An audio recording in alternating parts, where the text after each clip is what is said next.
Hey guys, how's it going? It's Zimzilla back again once again. And hello to Alice, first one on the stream. So, um, this technically isn't titled a Zimcast. At least what the plan is that instead of what I usually do, the hope in this case is that what I can probably try to make that's at least to some degree a little bit of a kind of working um like roundabout annual thing is to create a sort of artist circle for other kaiju fans. So essentially maybe not necessarily the 22nd every month, but at the end of every month or so, just have a bunch of people get together, talk about like what they've been doing work wise in terms of other kaiju stuff and sort of like what's your design process, what it is you're doing, things of that sort. I did have some guests in mind as they kind of pile in. I'll have more people to kind of bounce off. But how are all y'all doing tonight?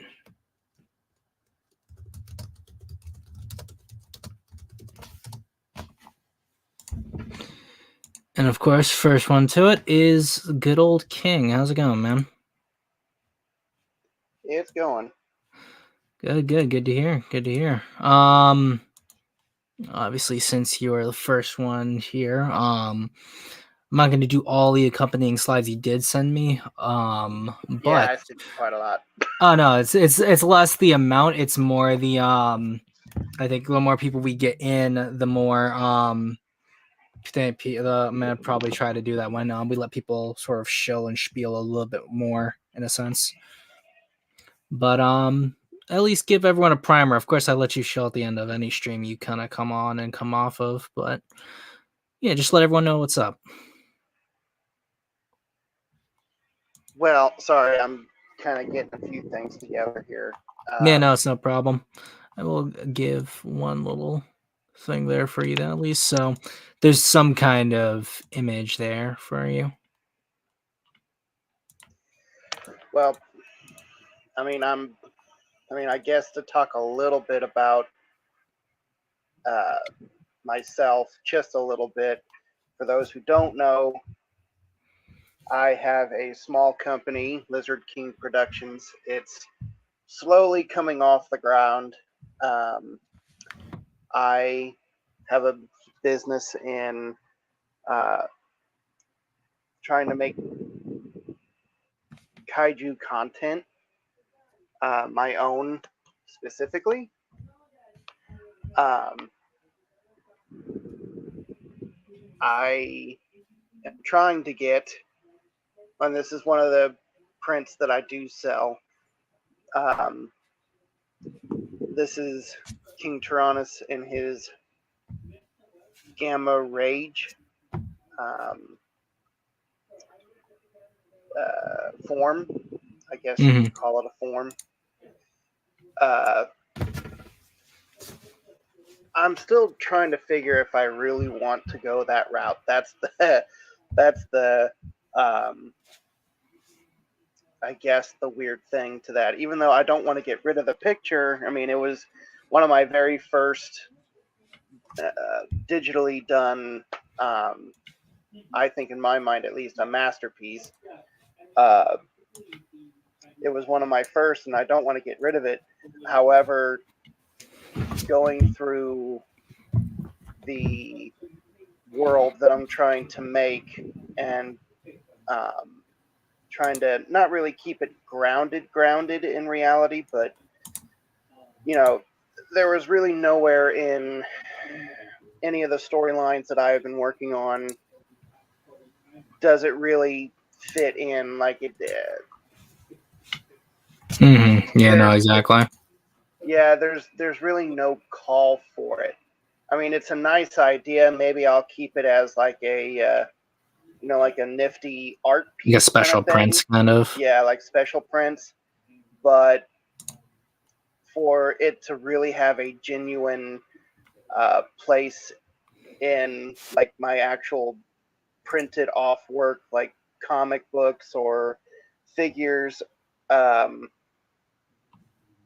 it's I don't know if there's really much call for it.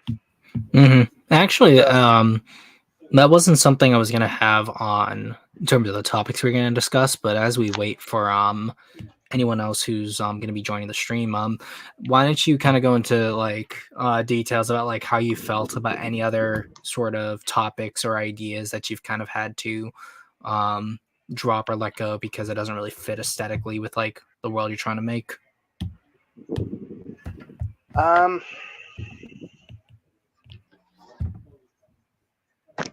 shoot, where to begin?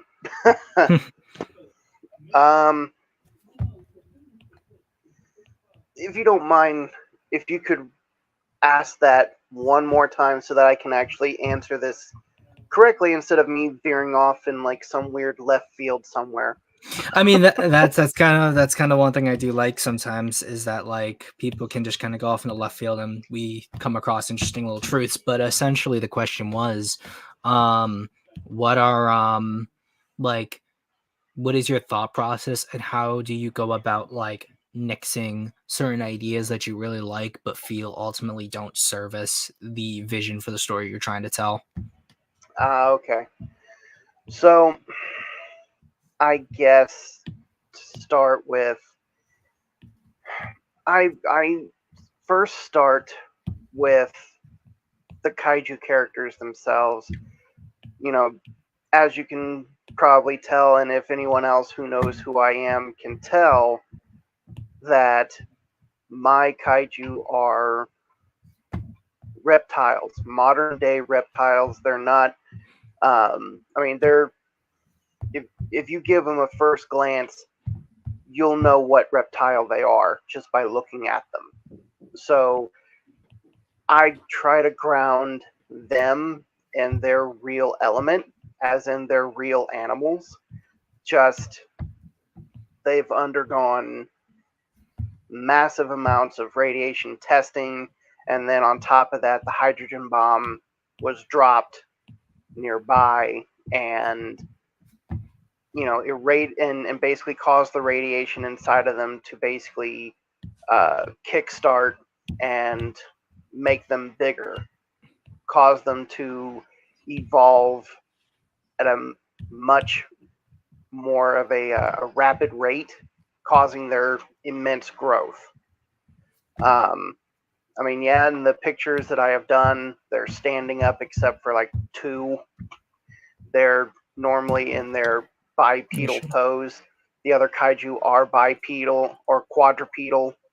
Even though there's three of them that are in their bipedal stage, they are quadrupedal.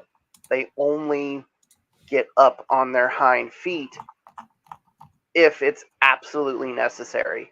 Like again, wading through a city and they need to see their surroundings, they have the capability to stand up so that they can see where they're going.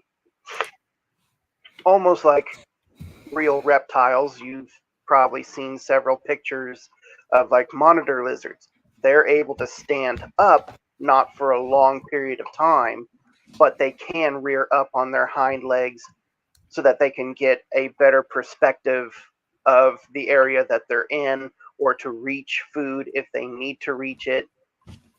So I tried to go very much with not 100% realism, but I try to take the real world elements and basically apply it to, okay, like I just mentioned, monitor lizards do have the capability to be up on their hind feet.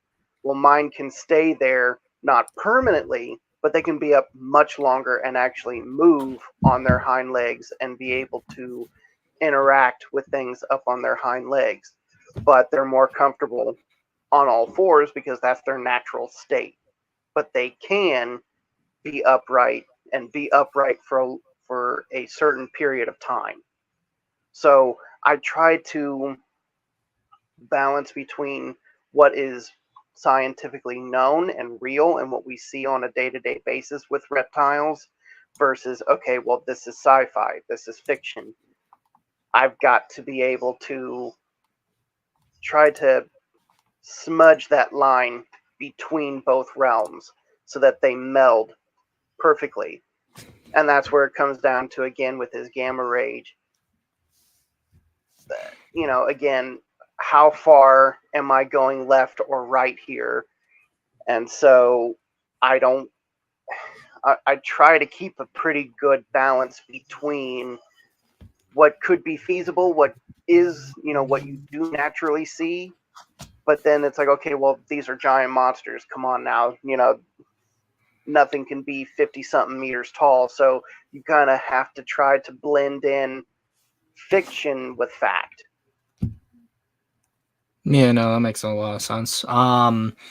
I mean, like, generally looking at some of the monsters you did send me, it's kind of the turtle right here that's like Yeah. definitely the one that moves the furthest into science fiction. Although the idea of like a turtle adapting to its size by having an extra set of limbs, it does straddle that line in like a satisfying way, especially with like how it's designed with keeping the very pillar like legs for a turtle. Right. And also, again, here, that there are in nature a lot of times where animals are they have a mutation, not the like sci-fi mutation, but they have a mutation where they have extra limbs. Like there are turtles that have been born with two heads, or there was a known time that a turtle had um, five appendages.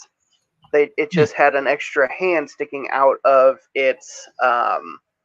I mean, it was like a misshapen hand. It had like three claws on it. It wasn't fully formed hand, but you could tell that that was supposed to be another appendage. So there have been mutations where extra limbs do appear. Is it often? No, but it Mhm. does occur. And so that's why with Chelrung, I kind of, again, blurred that line between, yes, the reality is that there are some genetic mutations that do occur where extra limbs or an extra head does happen because in the embryo it didn't separate fully, and so it ended up being they were conjoined. Well, this could have happened, but how his story goes is that, yeah, due to the mutation that he underwent, it forced him to grow an extra two pairs of legs to support his weight. Mhm. But again, like I said, there's that fine line that I try to, you know, it is feasible that an animal would genetically gain another limb. But again, this was caused by radiation mutation, not a genetic mutation. So again, he's a perfect example. I have another turtle kaiju that I haven't done yet, but he shows the true genetic mutation, but that's neither here nor there. But yeah, Chelrung's a perfect example of trying to, yeah, it's extraordinary having six limbs like a bug, but also to keep in the grounding fact that, well, for an animal that's his size, he would need the extra support. So it would call for something to help with that extra support because, again, real Galapagos tortoises are huge. They can weigh several hundred pounds, several. So imagine it being blown up to the size of a quote unquote skyscraper. How is it going to really support its own weight?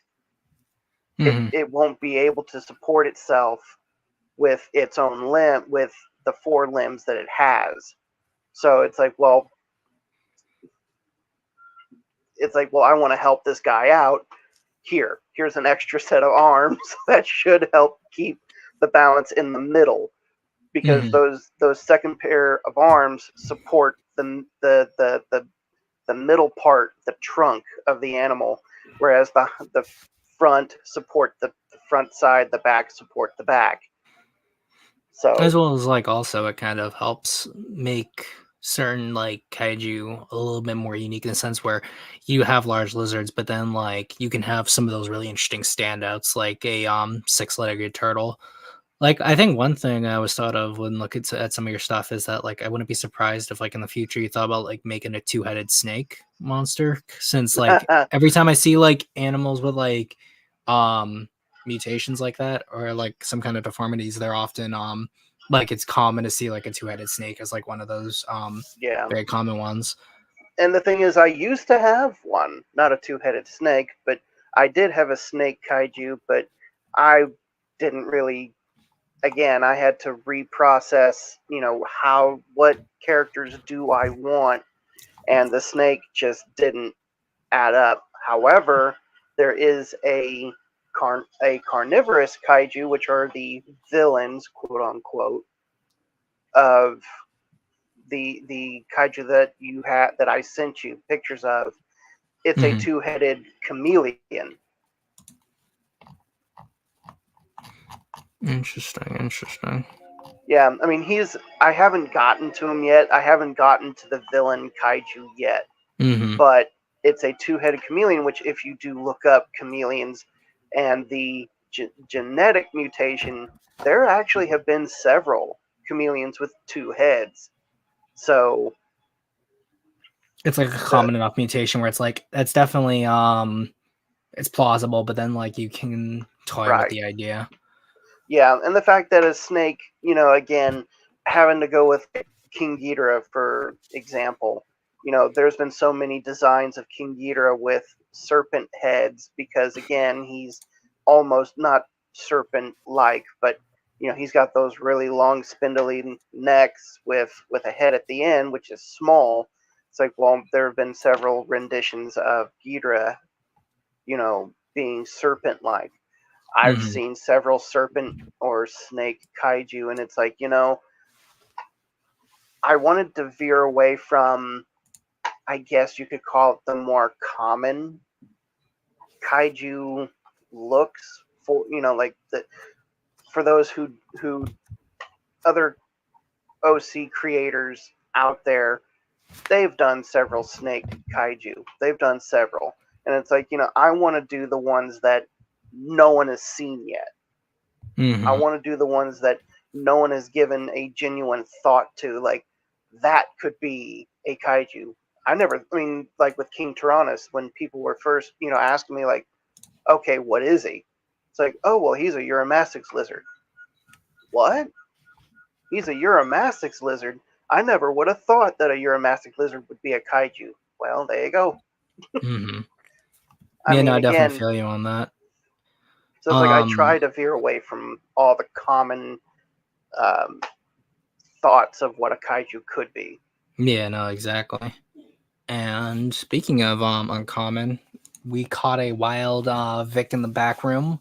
Thank you for coming on, man. Just to keep consistency with sort of the track going. I've even felt the same way with some of the kaiju I did. Like I wanted to do a sort of somewhat Anguirus like monster, but I didn't want to do the classic like ankylosaur spiky back. So I was like, what other prehistoric animals had a similar body plan? And I was like, oh, easily like a Desmatosuchus is like, or other Aedosaurs are like easy for that. And same thing for one of the newer pieces I finished recently.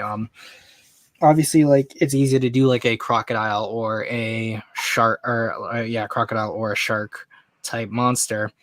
And I wanted something that was large and aquatic, but I was like, oh, what could I do to kind of keep the Triassic theme for monsters? So I was like, oh, kind of do a giant like river dolphin, like mutant river dolphin, but give it like a really phytosaur looking head to keep Right. consistency there. And And I really then love that design. I think you put a thing out on Instagram about voting, and that was the one that I voted on. I was like, this is a really nice design. it's interesting. I love doing the votes because I like seeing sort of I've been doing them in groups of 4 and seeing like who is the favorite out of those groups of 4. And I think since I've done at least 3 at this point, seeing what is out of the finalists, out of those three, who is like the favorite out of those three, and sort of seeing where certain designs sort of fall. And like even with this one here, although the head is very different from the actual animal, I wanted to do a smaller monster but base it off of a Drepanosaurus, so that's why I wanted to have the extra larger fingers there, keeping the similar tail. But then since Drepanosaurs are always compared to chameleons and monkeys, I wanted to give it the I think it's Zexadactyl or Zydactyl foot design there. So like climbing and stuff is still intrinsic to the creature. And then with the head, I was like, I could do the beak, but then I wanted something, I guess, more basic. So I just based it more off a Tarrasque from D&D. And that's what ended up coming to that design there. So that was sort of always been the process with how I've been working on my monsters. And like even ones I'm working on right now, this one's essentially like a cross between a Rhynchosaur and an owlbear. Although I'm probably going to be toning back a lot of the feathering for the design and keeping it more scalier in some points. Yeah. And then the one I've been working on recently has been a tiny Strophius, although I do have a lot of Amargasaur and Sauropod inspiration specifically for the spines on the neck as well as the spine that runs along the back. Because like at a certain point, you always got to have some monster with a giant sail on his back. Yeah. And fun fact, the Amargasaurus design that you had, that's which one? This one. This one? One sec, wait. Yep. This one? Yes.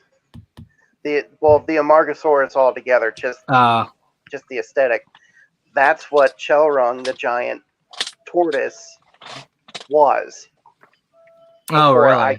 Yes, because Chelrung was originally Amarga was what the creature's name was, and it was just a giant Amargasaurus with 6 limbs. Mm-hmm. And I was like, well, the dinosaur thing is not mixing with all my reptiles, so I had to come up with what reptile would be kind of close to what a sauropod would look like. And I came upon the Galapagos tortoise, where they are able to arch their neck all the way up and out. And it was like, okay, that's it. And you can actually see bits and pieces of Amarga still I brought over to Chelrung, which is his 2 horns on his head, and again, the 6 limbs. Yeah, no, like it's I think definitely speaking to just design elements that you can take, there are certain creatures in nature or like certain interpretations. Like I don't think any of the Amargasauruses I have, except I think probably this one right here, are like accurate, but Amargasaurus and how it's portrayed has always been just such an interesting sauropod, specifically because of its like neck spines. So you're always like, oh, if I want to do something sauropod related, you got to use a Amargasaurus. And the biggest thing for me was I didn't really want to use too many other dinosaur, like just straight up dinosaurs, because I had at least 2, and they're both theropods. And I was like, okay, I have 2 theropods that are very much as giant Godzilla-esque theropods. So I wanted anything else that was like any other prehistoric influences to be either very obscure dinosaurs or other prehistoric reptiles. But I'll stop sharing. And Vic, you had some other stuff you wanted to share, so let me get some of these on the screen. And since we at least got 3 in, I'm gonna bring up the topics, the main ones at least. So first one just kind of being is like, what is your creative process? And we'll have Vic speak, and then we can go back to you, King, and then back to myself. And I will have a picture for you in the background, Vic. Alrighty. Then like a general creative process, or for specifically what's on screen? Which do I go with? In general, and also the ones on screen. If you want me to switch to the other ones, I easily can. Cool. So then I guess for my general process, it usually begins with, well, what do I like and what would I want to see like in something else or in my own work. So for instance, just for what we have on screen here, this is like one of my kaiju, Pocho, his name is. And basically my process was, at first it was like, okay, I want to have my own Godzilla-esque original kaiju. And then since my favorite one was Godzilla 98, and there was also the fact that like we don't 98 is kind of the one of the only kaiju of his kind, wherein he's more based on like the modern reconstructions of like T-Rex, where he walks horizontal to the ground. And so I thought, well, if I make my own, then that will help him stand out. And then I guess there's also that similar problem where like even if you make like a vertical standing Godzilla, if you make your own, like it's sort of obvious that it's gonna be like a Godzilla clone. And then I remember watching one of your design videos, Zim, where you're like, if you want to make your own kaiju, like start out just copying what you like and then add on to make it more diverse. And Yeah, no, I remember that video. that's something Yep. I typically do with a lot of my kaiju, to where I try to give it a more unique silhouette than what was the inspiration. Because I'm the kind of guy that I like to wear my inspirations on my sleeve, but also be unique. And so when creating this one, I just got the base form of like, okay, horizontal dinosaur kaiju. And then I thought, like, what do I like? I like spikes on my things. I like armor scales. So I tried to get a little bit unique with it. The arms I made beefy and have armor like UFC gloves. I think I mentioned it on a previous stream. Yeah, no, I remember that. And I really wanted, because I got into like UFC recently, so I wanted to like have that onto my kaiju. So he's a bit of a brawler when he gets up close and personal. I also wanted to, since I wanted to have something different for the silhouette for the head, it was like a combination of like I saw a Pachycephalosaur or like a Stygimodic head. So I wanted to have a dome on it, and then I think around the same time I had watched the Guyver, and I think Lisker was his name. He has a sort of head shape like that, Yeah, and so it does look Liskery. had a similar shape to it. So he's like he can like bash kaiju when he wants to, if he wants to like ram them through something. And then I gave him like back spikes that aren't as like emphasized as like typical Godzillas, but you can definitely see some of that inspiration going to it. The color scheme for this one was based on the because I recently got Trendmaster's Gamera figure, and the color scheme's a little similar to that, where it's like a dark greens and like a light undertone for the shell. I really like that one. And then like for other kaiju I do, there's a similar process I do where like I just take things I like and then put my own spin on them. This guy specifically is because for my story with the Pocho, my I guess main original kaiju, this guy is like a starting out villain kaiju, I guess, where the species is like an asexual reproducing the characters in the story refer to it as a turtle crab, and that's the only name I have for it so far. And this was specifically something that came to my mind when I saw a screenshot of Godzilla versus Hedorah. I think it was the thumbnail for the YouTube movie on YouTube. And it had this weird shape to it. Like it was like, I think Hedorah on top of Godzilla. And the shape of it, like when I first caught a glimpse of it, like I thought it was something else. And then I sort of just traced over it in the shapes that I had in my mind and came to this thing. And so this is sort of like I guess starting out low tier kaiju villain for it. It's sort of like a crustaceous, aquatic, amphibious kaiju. I was gonna say, it kind of reminds me of, I don't know what they're called, but they're not Koopas. I think they're like blue. They're the ones that anytime you get near them, they just sort of pucker into their shells, and like you can't really touch them. That's what it reminds me of, with how the shell curls around the body. When I see it. Mm-hmm. Oh, are you talking about those where you don't see their head, but you can see their legs, and they have spikes on their shell? Yep, those ones. Yeah, I hated those things in the game. It just like immediately, that's like what it reminded me of. Yeah, and this is an old one that I haven't done in a while, but it was like a classic from way back. This is my kaiju excavator. He was actually one of the first original kaiju I've ever done, like fleshed out. Where basically he's like a subterranean, like mole type of kaiju. They live deep underground in like large canyon caverns. Because my world, I have like this world that's a little fleshed out in my head, but I haven't actually written anything down. Aside from a short story with Pocho, which was like his origin story, and in that universe, it's like the first like public appearance of kaiju. And then I guess this guy would come out like a little bit after that, to where like drilling and mining awakened him basically to come to the surface. The way this started out was with the skull crawlers I really liked, and I wanted to have like I guess my own version of that.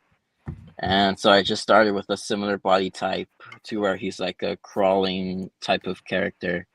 I had influences from like the shape, the way bats walk, vampire bats, how they have that like gallop to them. And then I wanted the head to be sort of like a warhog type of face with tusks and like a skull, kind of like a crocodile, where it's like basically like bone and osteoderms on it. And then I wanted it to have like big long claws so that it digs. So that like this is obviously like a ground type of monster, to where it spends most of its life like digging through the caverns and canyons underground. Yeah, no, I think definitely out of like all your monsters, I think maybe it's just because I drew Excavator. He was that's the one I always just remember the most. Just having experience drawing him from at least my style. If I had the drawing on me right now, I'd post it. I remember that. That was a good one. That was a fun stream too. That was a good stream, yeah. Yeah, and then this one was a newer kaiju that I thought up of with a similar idea of like, I like 98, so I want to have more 98 kaiju. His name is Vesuvithrax, named after like Mount Vesuvius, and also what's the name of the dragon from Dragon Slayer? Something. Wait, the dragon from Dragon Slayer? Or what was it? No. Vermithrax, I think. Yeah, Vermithrax. Yeah, so I like combined those two things because Yeah. I thought those names were cool. And he's like a kaiju that like dwells around like lava tubes, and in the story I have like the concept for it, he's awakened by a volcanic eruption, and is on the loose in the same universe as well as Pocho and Excavator. So I have a little like budding universe that I have in my mind so far. And like, are you thinking about just doing short stories, or are you gonna try to work on animations? Because I know that you've been trying to like work with, I think, Procreate, like the new Procreate app that's out there. Yeah, Procreate Dreams. Yeah, I've started experimenting with that a little bit. Yeah, I definitely intend to do some like animatics or animations. Like the most recent thing I've been doing is like comics and stuff. So far they're just like sketchy comics, but I'm probably just gonna focus on that so that I learn how to like do more fleshed out and finalized comics eventually. Like I have one written short story that I think I still have to get an ending for it, but I have it. Yeah, written I out. remember you did send me the uncompleted one. Yeah, I think I did that or something like that. But I'm gonna work on that so far, and then I'll probably have other short stories that will be part of the big universe when I get to it. And then I have some other supplemental stuff too, like other sketches and drawings that I'm working on. And of course, although technically you did talk about it to a degree, but if you want to go back into it, King, if there's any thoughts you might have had in regards to your own universe here, love to hear more thoughts. Well, I'll kind of bounce off of, and I'm sorry, but I forgot your name again. I'm so sorry. Vic, you can call me Vic. Vic, thanks. Kind of going off of what Vic said about You know, every person who has their own OC kaiju, you know, Godzilla's always been the, you know, basis to that. They want to make their own. So I was very much in the same boat back in 2010. And at first, I just wanted to have something. So I just went on ahead and just put something out there. And it took me until like 20, 2019, 2020 to finally come to a full realization. And again, going off of Vic, Godzilla 1998 was a really big inspiration, but in the terms of Godzilla wasn't a dinosaur.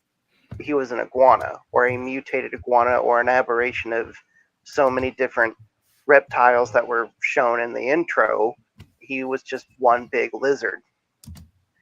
And so I was like, okay, well, let's go on ahead and make him a genuine lizard, something that everybody would kind of recognize. I mean, yeah, I mean, like in this picture here, he's standing up, but he's also got that slight hunch to him, almost like the Godzilla Millennium, where he's upright but he's hunched over. But that was to kind of give him the look of, well, he can go back to, you know, being on all fours at any given moment. He's only standing because he needs to for this moment, you know. So, but yeah, if you look at, you know, King Tyrannus in this, you know, I mean, if you look at the side silhouette, yeah, like this image here, I did this for a YouTube video that I'm still working on. I ended up finding, and why it's taking so long is because I ended up finding even more pieces from way back in 2010. And I was like, oh, shoot, I didn't even know these existed. So I then had to go back and retake images and pull up new images, and it's like, okay, so which ones do I want in this, because I don't want it to be like a 20 to 30 minute video. So I had to find the ones that were a good representation of the change throughout throughout the time that I was trying to figure him out.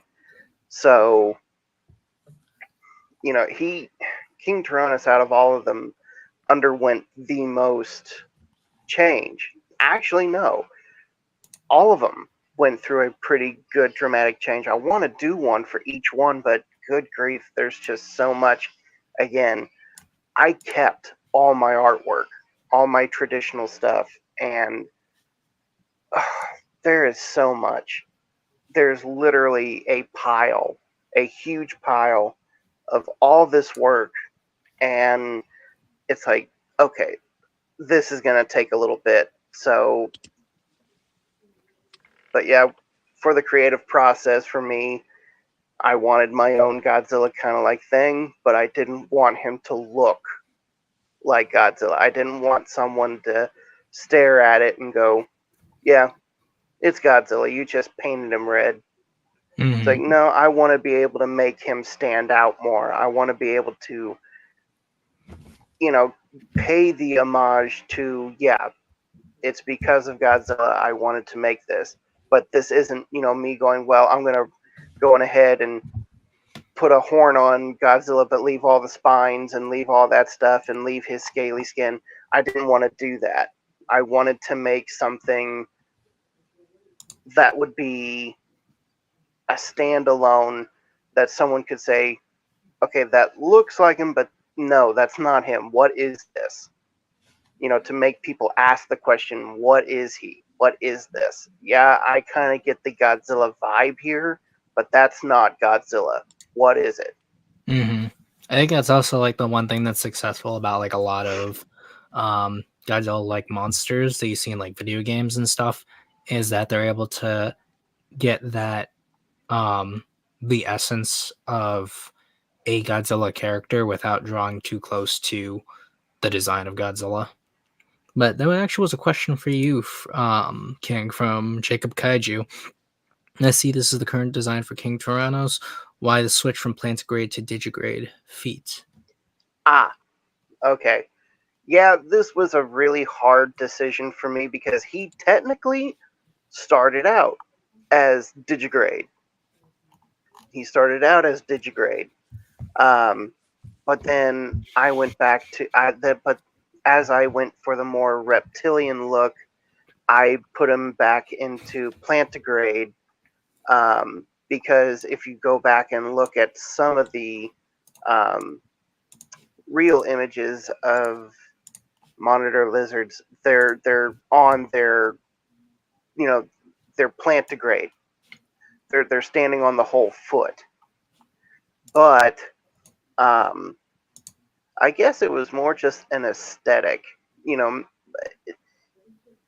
it for me it looked cooler. It looked, I guess you could say, more plausible, because then it, in my mind at least, it allowed my kaiju to transition from being upright to going back down to all fours. That being up on your toes would allow you to then easily drop back down, and you can be on, you can be plantigrade. But when you're standing up, it would force you to have to be on your toes, because again, you're trying to support. I mean, it was this whole aesthetic thing that I was trying to figure out. But it's like, to me, with them being upright, it looked really good to me. I liked the look of it, so I went back to a digigrade esque. Now, I didn't go full digigrade either, because if you look at their feet, they're not fully digigrade. They've got, you know, they've got a cushion, a ball that's underneath their foot that holds up more pressure, or holds them up more. So they're not fully digigrade. They're kind of like a in between, if you know what I mean. Hmm. But that was a great question, though. Thank you. Yeah, no, if anyone's got questions about anything related to anyone's monsters that you see here in the video, or not video, the stream, um, definitely ask. That is the entire point of this, is like for people to either give criticism or see what's up with how people go about the design processes. And how's it going, Potato? Hello, I am well. Good to hear. Good to hear. Actually, I'm just in the middle, just starting to continue on with my design processing, as I recently, because of certain events, I finally found a spark and an idea to actually move forward with on certain projects I've been lazying on for too long. Yeah, no, you want me to show that one picture that you have that you sent me? Yes, go right ahead. Let me share screen. There you go. Yes. Might as well, since, well, it's nice to give artists attention, since I think they're cool and all. Who's the artist, by the way? Since you mentioned that. How do I pronounce this? They have like two Twitters, so I think it's like Kira Dusk, I believe the name. Gotcha. Okay. But I'll just give their links, since that'll be easier for everyone. Yeah, send the links in the private chat, and I'll put it in the general. I don't know why they have two, but they have two. Anyway, Vic has two as well. Curie. Yeah, I'll just go with Curie. They're an incredible artist who does all sorts of things relating to monsters and dragons and Godzilla and stuff. Mm-hmm. And they even did that one little short that animatic released a couple years ago, Godzilla Last Generations. If you remember from our Godzilla stream a couple months ago, the Godzilla with the long arm portions and stuff like that. Yeah, I'm trying to remember that, but yeah, no, I follow. And they recently opened commission, so I said, you know what, screw it. I feel good. I might as well just throw in a little bit and just get something out and see what happens. and this is the result of about a week's of their work. Nice. Well, so how's the like? Explain to like us like the character's name and sort of at least like where the scene takes place, like the greater context at least. This takes place at right around the early part, right? I would say around the beginning. The details are fuzzy, but it's around a nighttime about a family trying to put down their dog because they believe they have cancer, and they thought, yeah, we'll pull you out of your misery since you're sick and all. But turns out, unfortunately, it wasn't cancer. It was something far worse.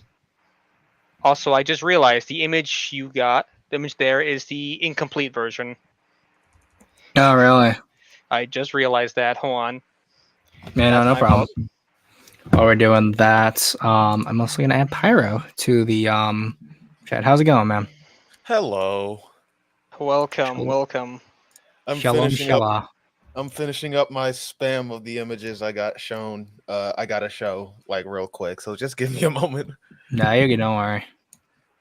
Make sure I got all- And while you're also doing that too, I will also Here's the put actual the, complete version. I can also put Curie's Twitter in the bio too. So, and re-add. Yeah, no, There we go. There we go. That's the right version.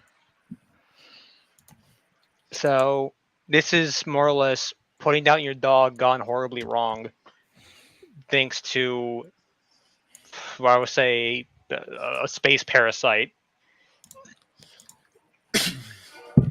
And No, mama, use my dog. I'll do it.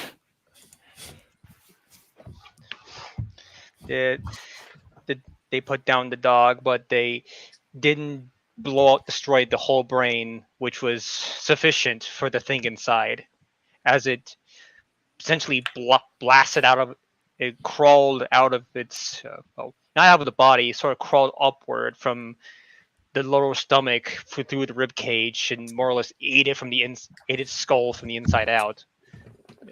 It was very messy. It did it because more or less to just copy the information in the brain. Kind of like It's a John Carpenter's The Thing. Yeah, it replicates it and uses it. It's like a sort of base memory bank. Mm-hmm. And well, a lot of it is just the other part is I would describe as trauma. As the friends, well, they get murdered. Obviously, the father escapes, tries to tell people, doesn't go well, since who's going to believe you when saying your dog gave birth to a monster. Mm-hmm. That's all really I can really say for details so far, other than he did get infected, but he doesn't know that. But I just say it doesn't really have a good ending for the people, at least. It's a wonderful ending for the monster. No, that's definitely interesting. Are you going to be doing any other commissions through them, or are you just kind of looking for one for just kind of inspiration? For now, I think this is just the one. Mm-hmm. As well, they do a lot. They do a good job, but they're also like pricey to like get really what I wanted. Mm-hmm. So I think I'll wait and find someone else a bit more or less big on the price range. You know what I mean? Yeah, no, definitely. But at least it looks like you got your money's worth out of it. What was that? My comms are open. All right. I'll keep that in mind. Yep, I think almost all of us do commissioned work here. So, well, that's good. Starving Artist Crew. But I know since Pyro has... I'm not ready. I'm not ready. You're not ready? Okay. Well, I can keep talking. I was gonna say I can You're go too. never if you're ready, not ready. Pyro. Are you never ready, Pyro? I'm always ready, but I'm always late, and that's the problem. Does that make you a wizard, Pyro? That's Does that make you a procrastination. wizard? Yes. I never come when you want me to. I always come late. 30 minutes late, in fact. Yeah, like what's it called? An hour in. Hey, can I join? That's what we like to call art sheet. procrastination. Procrastination and Dude, its is that why finest. you don't have a girlfriend?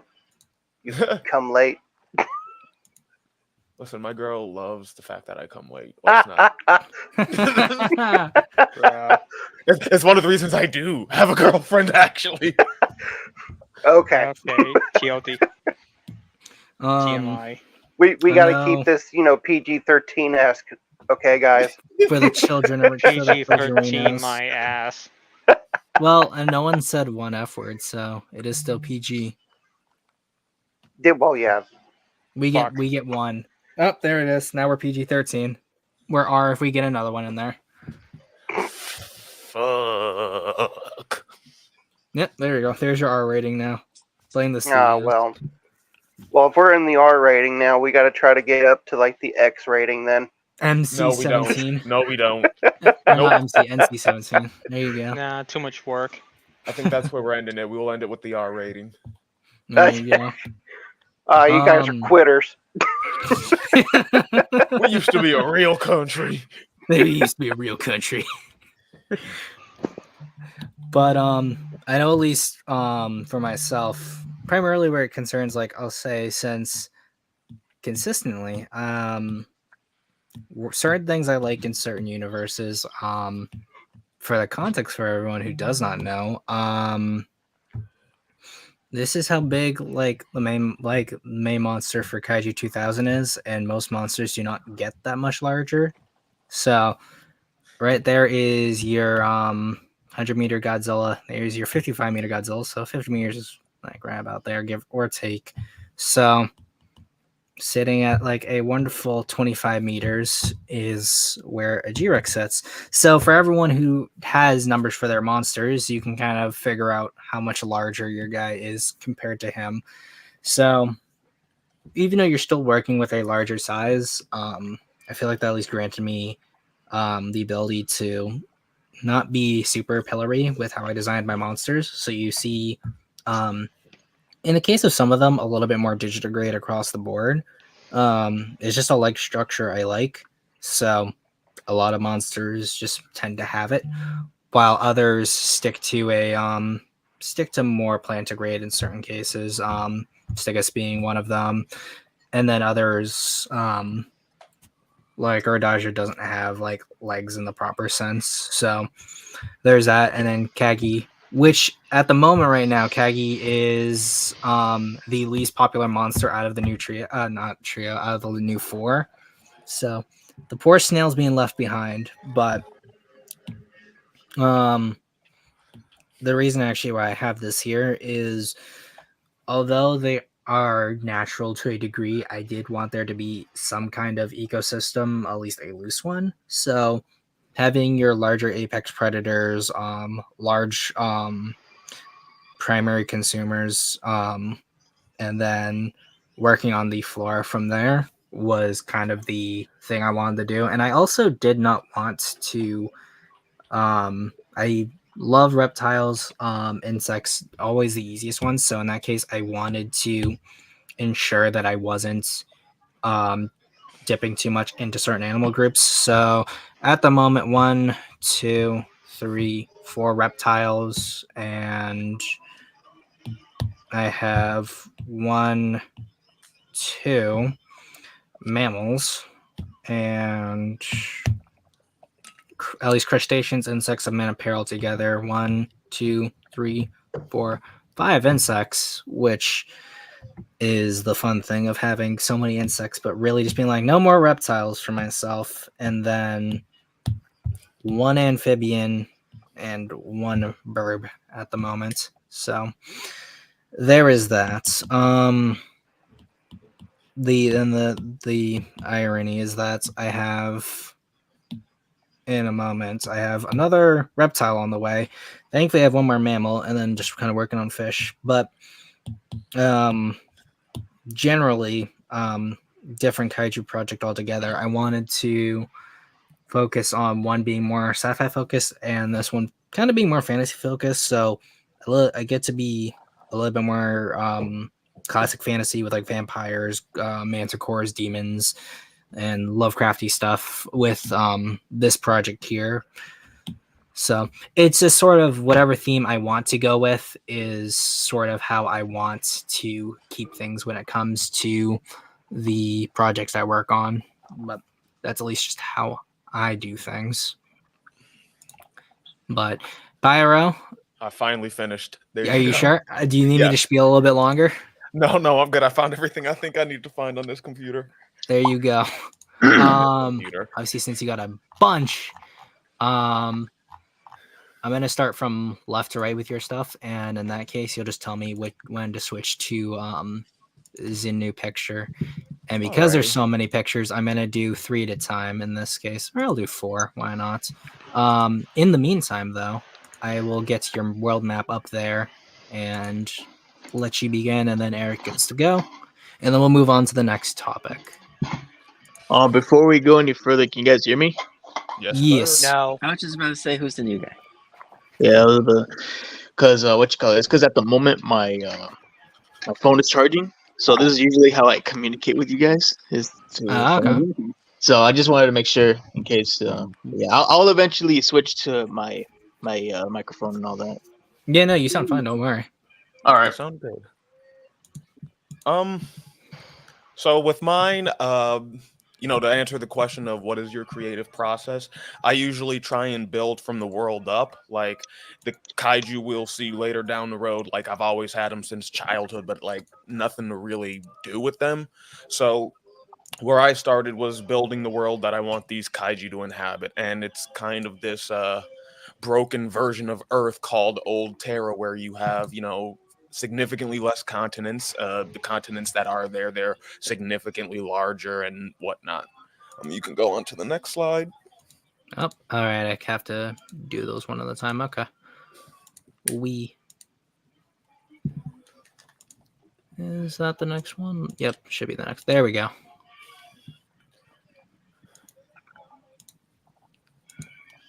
Oh, it's still loading. Yeah. Yeah, that's what happens when you have an old computer. Come on, old Bessie. You got this. Maybe we should donate and help you get a new one. Yeah, donate. Definitely, please. Donations definitely help because I am working towards building a PC, so anything that's donation-wise is just helping the channel and specifically the creative process. Yeah. But within that world, I've taken North America since that's the continent I know the best, that I can write the best, and I've divided it into various sub-factions within the continent to show that unlike our real world, it's not as cut and easy. There are disagreements, there are arguments, there are fights, and yada yada yada. For my world building process, that's what I've kind of went with, that each of these different groups of humans are their own different factions that want to go their own different way and think that their way is the best. And when you move on to the next two slides, you can see that in a couple ways that weaponry and army shit is dealt with. Whoa, you're in the army now. Over there, send a word, send a flag over there. So for the interior parts of the United Coalition territory that I've designed, a lot of fighting against kaiju, a lot of defense is just based on the mobility over such vast amounts of land. And with the way I'm going about designing some of this tech, I want it to feel like that kind of old science fiction, futuristic, atom punk, diesel punk bullshit. This could never exist in our reality. However, watching it zip around around kaiju feet, it's plausible. It's plausible that vast amounts of resources and the dumb bullshit universe I'm creating is going to be used for this instead of doing something more sensible. And that's kind of what I wanted to go for. And it's very explicit when you move on to the ships and whatnot, because those get quite silly. Yeah, but sometimes we like silly, but at least we like silly that makes sense. He says as he brings up these monstrosities of ironclad ships. Yes. But yeah, these are the type Iron of... and blood, sir. Iron and blood. silly in the it makes sense within his own context. Yeah, pretty much. Like the coastal cities and whatnot, they primarily focus on the Navy. Almost every industry is dedicated to some faction of the Navy, and as a result, at least in the middle, you get these massive warships Main that like timeline. shush shush shush. When you get these massive warships that you know, they patrol the oceans and the areas around the small areas of coastline that they've managed to protect. As well as I was gonna say, I would love for someone to just be like, "I'm gonna do a Titanic," and just ram into a monster. That actually does happen in this universe. Does it succeed? No, it fails horribly. Fuck, y'all are skipping ahead because like one of the kaiju is the kaiju that gets rammed into, and it's brutal. This So is it the wasn't last. Titanicus, was it? No. Dear. Last bit of lore, you know, before we actually see some of the monsters I've designed. In this universe, President of the United States Ulysses S. Grant, he signs a executive order creating a new branch within the United States government that is, in part, you know, devoted to trying to contain these creatures and their effects from the general population of America. At first, you know, it goes all right, but then as the threats continuously get bigger and bigger and bigger for some mysterious multiversal reason, it begins to show the ineffectiveness of like the system at hand and why just relying on the good old-fashioned rule book doesn't really help. But now we get to move into the monsters. And that's always the fun part. I think also the one thing that people don't seem to realize when they're really world building a universe that's dealt with monsters for a while is that military is going to change drastically the more you interact with these creatures. Like I wish we did see that in a certain franchise that's currently running at this moment, but that's neither here nor there. You know, just some food for thought. And hey, look, monster. Oh, you skipped one. You skipped the most important one. Oh, did I? No. Oh, I thought it was the right one. Dang it. I'm checking the labels as I do them, and they appear out of order, even though I put them in order. I'm like, come on. Oh, God. I hate when websites do that. There we go. I say this is like the most important one, even though it's not, simply because you mentioned, like, yeah, there are steps the militaries do take to, like, protect things in the wake of giant monsters. In my universe, like, several cities within the hodgepodge of countries have decided that massive walls are the way to go, and these walls are like 50 meters tall. Problem is that doesn't work against like flying monsters or monsters that are hundreds of meters tall. They can just walk right through it, and that's one of the things that went into the design process when I'm designing these like overly militaristic diesel punk designs, is that like even though they are trying their hardest to compensate with what they're fighting, it really doesn't work. It looks cool, but does it actually work? And like, at least throughout my kaiju verse, the answer is no. 9 times out of 10, it's not working. Yeah, I think even with what I'm doing with my universe, although there's like a lot of tech that gets introduced, a whole century has passed since modern times, and considering where the world's at, it's safe to assume that whatever was put in place did not work in the slightest. Yeah. And you want something really funny about what you said, Pyro, about websites? The next slide, which is the third over in my tabs, is at the middle. It's like right in the middle between all the others, which are all still jumbled. I love that so much. Oh, Lord. But when talking kaiju in this universe, there's only one kaiju to bring up, and that's Tridontus.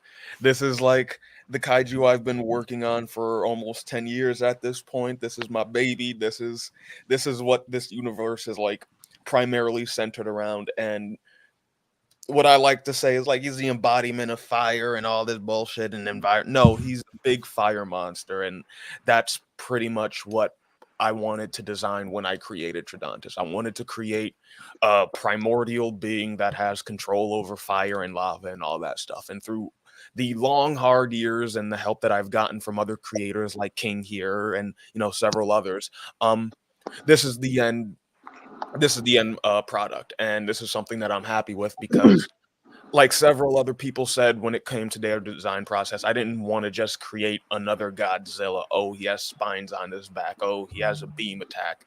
Like, when I went into the design process, one of the things I wanted to make sure was he didn't just come off as another spiny-backed lizard.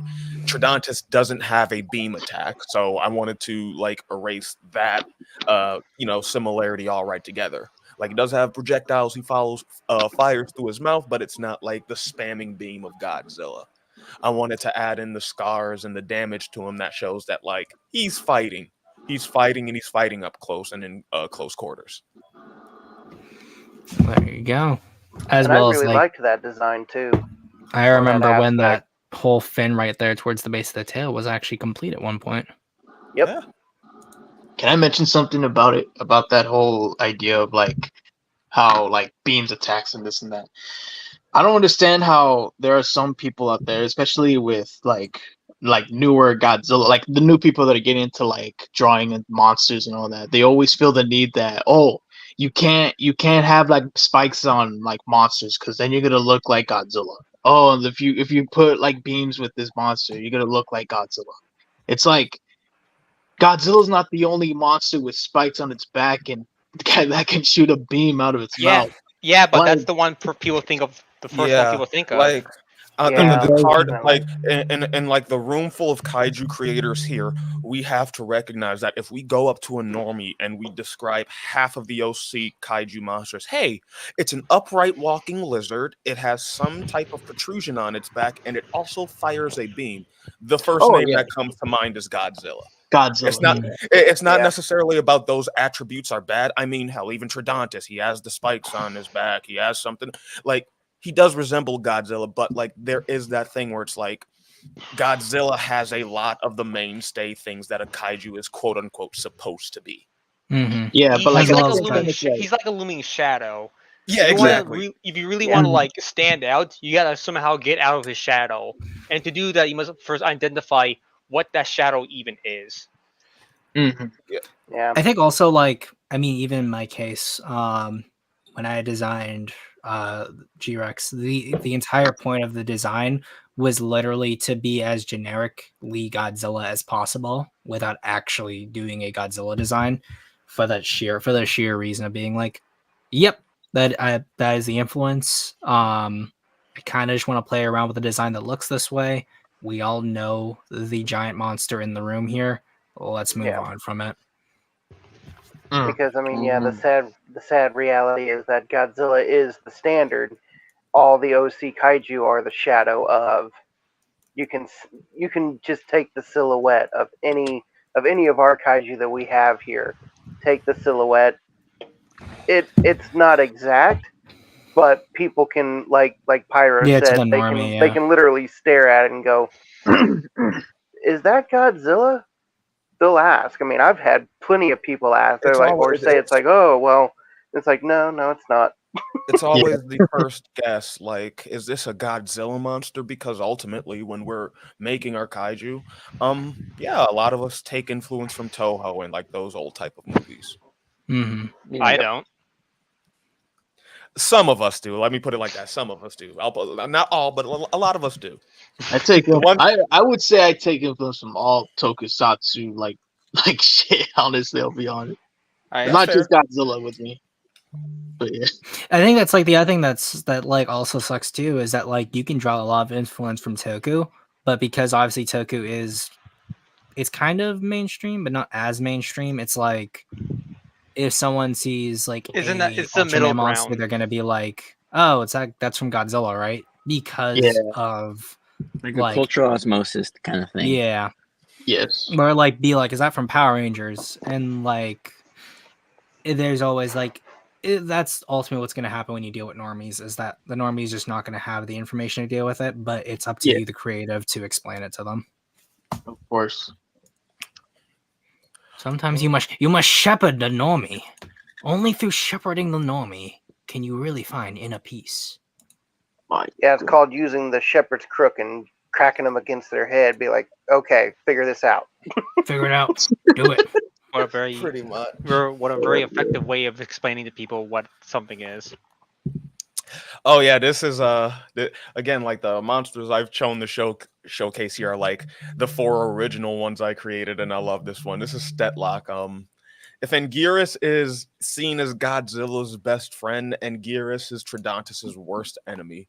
These two have a grudge match that has been going on for a couple 100 million years now. And just like a design note that I really want to mention, at least in one place, Stetlock isn't a scaly lizard. He's just burnt the fuck up. So he's like a Tridontus or mammal. another monster. I'm sorry, there was a question, I couldn't hear it. I was like by Tridontus or another monster, or by another monster. By Tridontus. It's really funny that you prefaced it with Godzilla's best friend, and in this case, he burned his best friend. Friends are for burning on the funeral pyre. Friends are for burning on the funeral pyre. Or if you want that lifelong enemy, you can get Stetlock.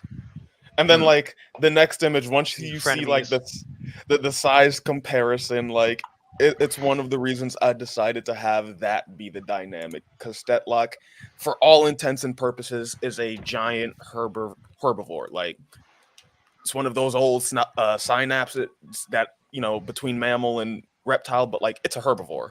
And the way it goes after Tridontus is just, it's quite fucking brutal, and I love it. I mean, it's almost like kind of what happens when you mess with an elephant. The elephant's just going to keep chasing you to the ends of the earth. Elephants are what, like, kind of, you know, inspired that, but I kept thinking, I kept coming more along the lines of bison.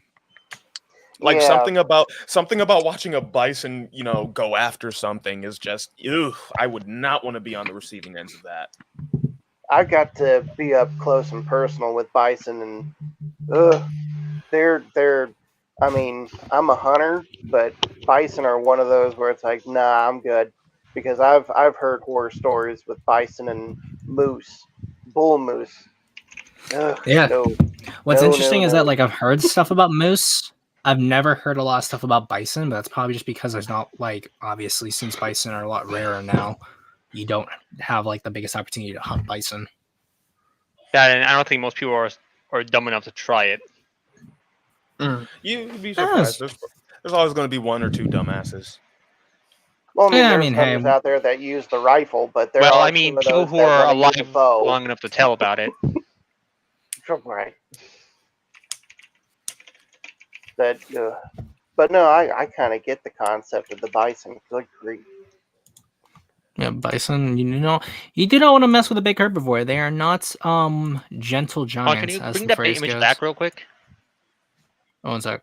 I just X'd out of the image, my bad. Sorry. Damn. Yeah.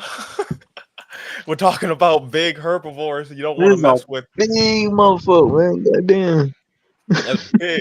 Canonically, one of her, media given nicknames is that big bitch. Oh, I thought it was gonna be like Big Bertha or something like that. Big Mama. Big bitch. No, in Well, that universe, just tells us that you like your women big. in universe, one of the comments that is played up as like a in universal meme is that like one of the survivors just can't help saying like that big bitch came through and tore my whole house up, and it's just like played off for laughs, while in reality, like, no, the big bitch really did just kind of step on this dude's house and everything he had. I do have some questions though about the Yeah, sure. design. I think the first one that draw my attention is the shoulder plate. It's the spikes on the arm, on the upper arm, the front arm, and back legs. Oh yeah, can you go back real quick? Yeah, I'm gonna use this one here for the moment. Yeah, I think it just need to get a better look at it. Yeah, because like I noticed there's like a lot of spikes on the arm, on the legs, and with a little bit on the up the neck and stuff. And I can't help but wonder why you chose to have it those parts of the body be specifically spiky. I'm sorry, can you repeat the question? Or like Uh, rephrase it a bit? Why did you choose to have those spikes on the legs like that, and on the neck too? The big white spikes that are just all on his shoulders and his stomach and stuff. Oh, yeah. Because when I initially created the design, one of the things that I wanted to keep was the big spiky feel of the monster. And originally I wanted to do the whole ankylosaurus thing, but like halfway through the design I decided, yeah, I'm not gonna go with that. So a lot of like the white dots that are going down the body that aren't like armor plating themselves, a lot of those are supposed to just be like, you know, scar marks and, you know, parts of the scarring process that didn't heal over. Along the back down, that's his vertebrae and his spine being exposed and shit like that. Oh, Along so the shoulder. Go ahead. also the spikes on the back are its spine. Yeah. Oh, that's gnarly. What's the purple though? Is that like muscle? No, that's where we get into Stetlock's, you know, super duper kaiju abilities, where he's basically an earthbender. Oh, okay. Geokinesis. Yeah. So it's like goddamn it, what the hell was her name? She's right on my tongue. Tough. Yeah, Toph. Yeah, pretty much like Toph. The purple is because you know, around the time of the Monsterverse starting to put out King of the Monsters and shit like that. I did like the idea of I like the idea of power leaking out as like a containment breach. So when, you know, Stetlock comes along, he's one of the few kaiju that has this like ominous glow around him, and it's because he is cracked. He's more damaged than the rest. So a lot of that power is leaking out. Being around Stetlock in itself feels like you're walking on a planet with intense gravity. And this is Argentilodon. Yep, Oh, I he was love one her. of my favorites. I love Argentilodon. It's funny because it initially just started off as a walking shark, and then like in the DeviantArt days, it sounds so petty when I say it now, but I realized just how easy that design was to come by when it came to like designing creatures in general. Like, oh, it's a shark, we'll give it, you know, extra limbs, we'll make it able to walk. And I got really upset with that. So I said to myself, what if I just crammed it with like a turtle and an octopus? And here we get Argentilodon, like the walking turtle shark. I don't think I've ever asked this, since I don't think I've had the opportunity to. Is that thing caught in the shell, or is that part of him? That's part of it. There's a there's a parasite lodged under the shell that's dug its way through, and one of the ways it helps maintain its survival is by pulling things towards the mouth of Argentilodon so it can eat. Because if it eats, the parasite gets nutrition. Okay, so it's actually like lodged in his spine then. Yeah. That's pretty cool. Symbiosis. Symbiosis. Symbiosis. It's like a symbiote, but even worse. Symbiote. And speaking of sharks, Yeah, this is just the same kaiju. Another creator, Tyler the 28th. This is his shark kaiju Mugdeer, and I just wanted to have like a little like poster type thing for Argentilodon. And one of the things I loved was that one movie like 40 meters down or 50 meters down. 47 meters down. Yeah, 47 meters down where they're trapped in a shark cage. And this is a commission. I told them, remake that poster, but for our two kaiju. And so you have like a Russian submarine trapped in what's going to be the battle of these big kaiju. I also think I like the little barbells on his mouth too. Although I do have to say, looking at the design here, he looks like the shell just looks a little smaller from this angle here. Although it may just be how he drew him. That's one of the issues I've always had with Argentilodon is like the right proportions and like positioning of the shell. So it's not necessarily because he's always supposed to be quadrupedal. Yes. Okay. Yeah, because I mean, he almost looks like he'd be walking kind of like bipedally like this, but it's not like a huge issue. I mean, like I kind of like how it looks like this, but just the thing I noticed. Yeah.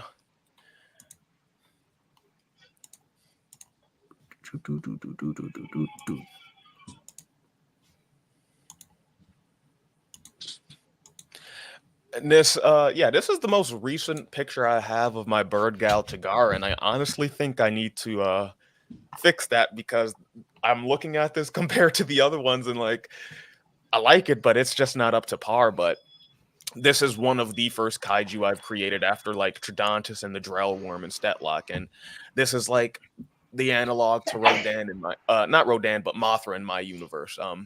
While she isn't as weak and fragile as Mothra is, like she is a kaiju that, you know, is a bit more caring and like empathetic towards humans in the world that her and her cohorts inhabit.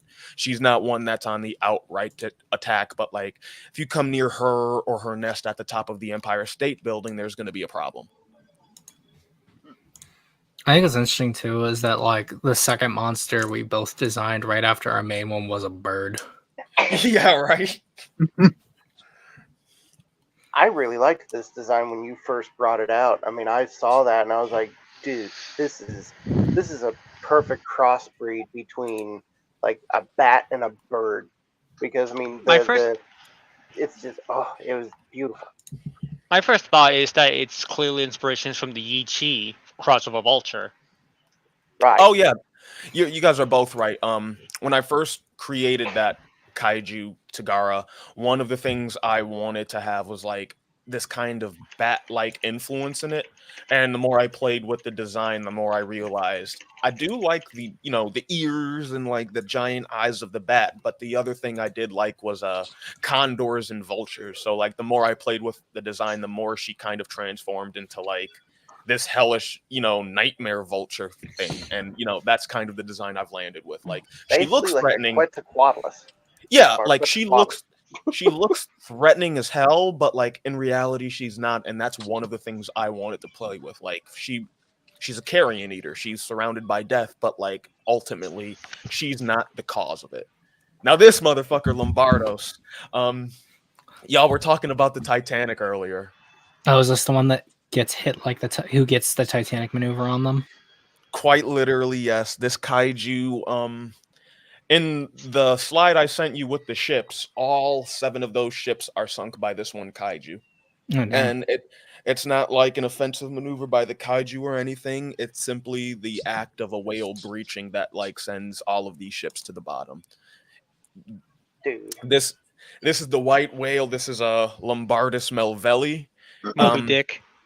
Yeah, quite literally the Moby Dick of the universe, where in story, one of the characters is going to be a survivor of this disaster, and one of their main beats is kind of the Randa storyline, proving that they're not crazy, proving that like it wasn't just like the bumbling actions of a drunk captain, but you know, something larger, something that people are trying to keep covered up. And it's at the expense of those survivors that this cover up is able to take place. If everybody was just drunk and partying on those ships, like they don't really need to do anything. But if there's a giant fucking whale out there sinking ships and destroying flotillas, then there needs to be something done about that. At least from the impression you gave me, I thought the monster was gonna get sunk when they Titanicked it. And when I heard the monster's name, my immediate thought was lard. So I was thinking Lardos. It's funny where the name comes from because I was trying to I was struggling to find like a nice little pun play-in for the whole Captain Ahab thing. And then we got the place I was living at, they got a little card, an advertisement really from a funeral home, and it was the Lombardo Funeral Home. Oh boy. And I just added an S to it, and it was like Lombardos. Sounds like lard. It's big and it's a hefty word. Coming. It'll work. Oh Lord, he coming. Oh Lord, he coming. Yeah, this is another Tyler the 28th commission that I got where we see an old version of Tridontus, formerly known as Tyros, fighting Stetlock in like the old lava fields of the Permian. I really like that. I really do like the front-on view of Tridontus's head. Oh, I've always loved it. I love it when other artists tackle that angle. It's an angle I refuse to touch with a 10-foot pole, and I respect artists who decide to do it. You are braver than most men. Do I what? remember doing at least like, what did I do one for you at one Yeah, point in you time? did.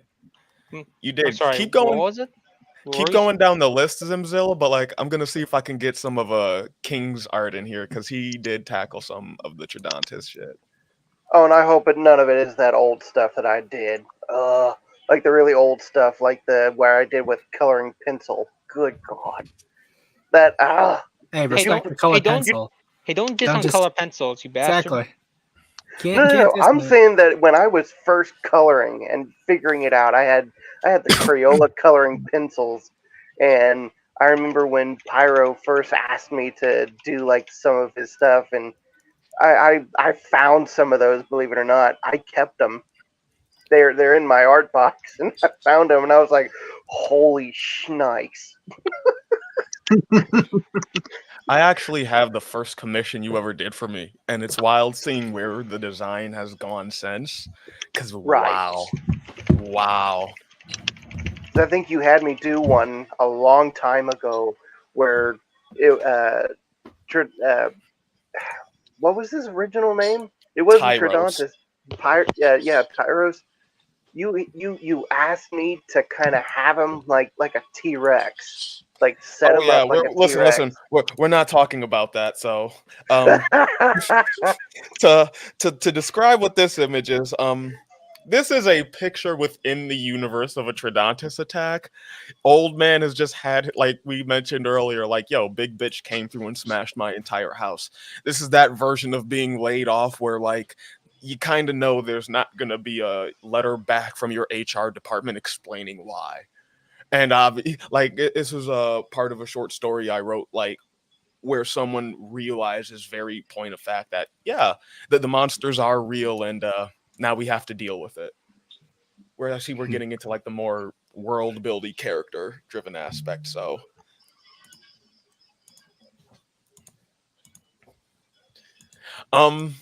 earlier I did mention that there's a little bit of a multiversal shit at play here, and this is one of the characters that I like the most that plays with this idea. Jacques Baptiste Richelieu, a filthy Frenchman from like the 17th century. I can't remember exactly where I pulled like the outfit and uniform from, but their deal and a lot of the deal with this universe is that all of these Oh my monsters, god, you're British. no, dear Lord, no. But basically, all of these monsters, these big alpha monsters, all of these world-ending events, like part of the deal with the universe I'm writing is that they can't all happen at once, and something is drawing them all together. And without getting too much into spoilers, the 17th century Frenchmen writing dinosaurs are a part of it. I mean, French and dinosaurs. That's the combination that we French need. and dinosaurs. This is an Yes. interesting Dinosaurs. combination. Unironically, the inspiration from that one is so stupid, but I needed to have it, and so I have it. Are you there- talking about like the book that also has like something similar, like that book series? No, no, because while Dinotopia was something I enjoyed, there Oh was no, a I'm not thinking trade. of Dinotopia. Oh, then I have no idea what you're talking about. There was one. When I'm in Go. work tomorrow, I'll send you a picture of the series that I'm thinking of. Gotcha. But also, what's it called, King? I think you said you might be heading off soon because you're an old man. Dude, I have to be up at like 4 o'clock tomorrow morning. Yeah, fair enough. I'll be lenient on your age in this case. But Yeah, it's like usually with this kind of stuff, I love being on as long as I can. But it's like this is a work week, and I have to be at work at like 5 something in the morning, and I got to be up at 4. unfortunately, it's always hard to be one of these little companies. You got to still make money somewhere. yeah, no, I feel you on that. But at least it means I still get to make fun of you for being old. So at least it's a gag I can keep pulling out. Oh, you always pull it out, and it'll never get me. That's what she said. Ah! But I'll give you the floor right here, and you'll be able to shill, my friend, and vamoose. All right. Well, again, I appreciate you having me on here.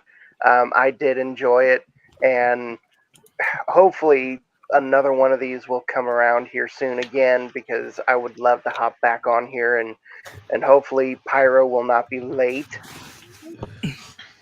Let's call it. We can't work against acts of God in that case. You can't rush greatness.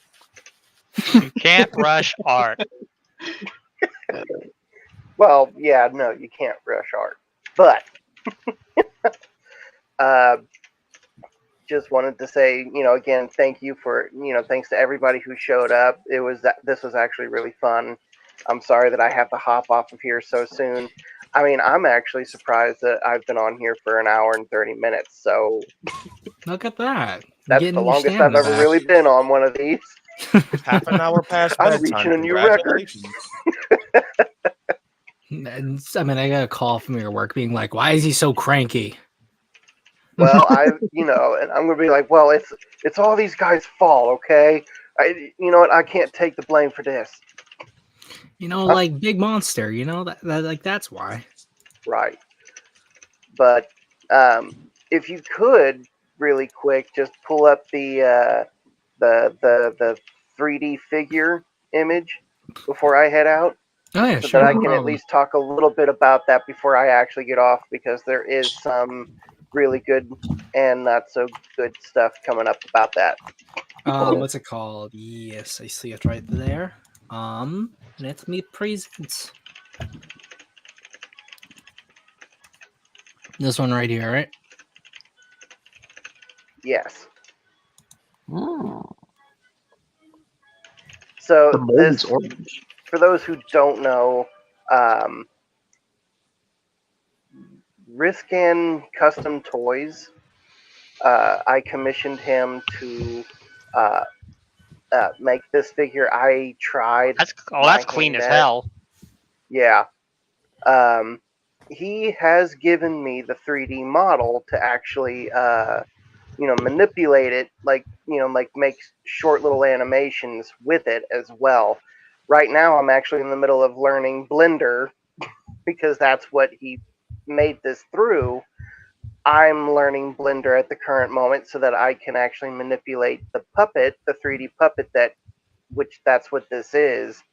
What you're looking at, it's the 3D puppet, and I'm trying to learn Blender so I can manipulate the puppet and make like a small trailer-esque thing for Like a the teaser? figure.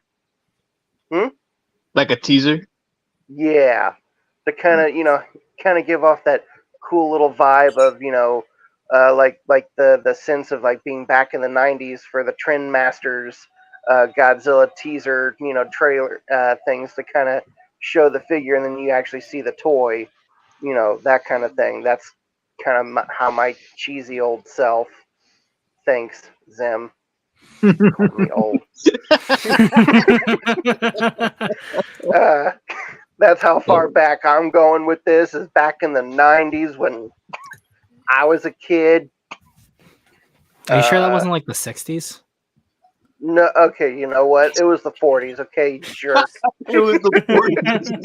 It was Wait, the the 40s. 1840s, the 1840s, or the 1940s? The 1740s. Okay, don't push yourself there, Pyro. I thought you were about to say, "Don't push yourself, whippersnapper," and I was about to laugh so hard. Don't you get me started on this. You guys don't even understand how to walk both ways up here in the snow barefoot. Anyway, the downside to this is that I have an Anycubic 3D printer. And for those who don't know, and for those who do, who are watching, that understand that the resin, the liquid resin that goes with this, that is used, it gives off a horrid fume. I mean, it's absolutely horrid. I mean, it actually will. I mean, it will bring down the air quality of the work area that you're in. So much so that you actually have to wear a respirator, not a face mask. This is like a respirator with like certain filters attached to it so that it can filter out the chemicals in the air that is produced by the resin. And it's like, oh, well, that's great.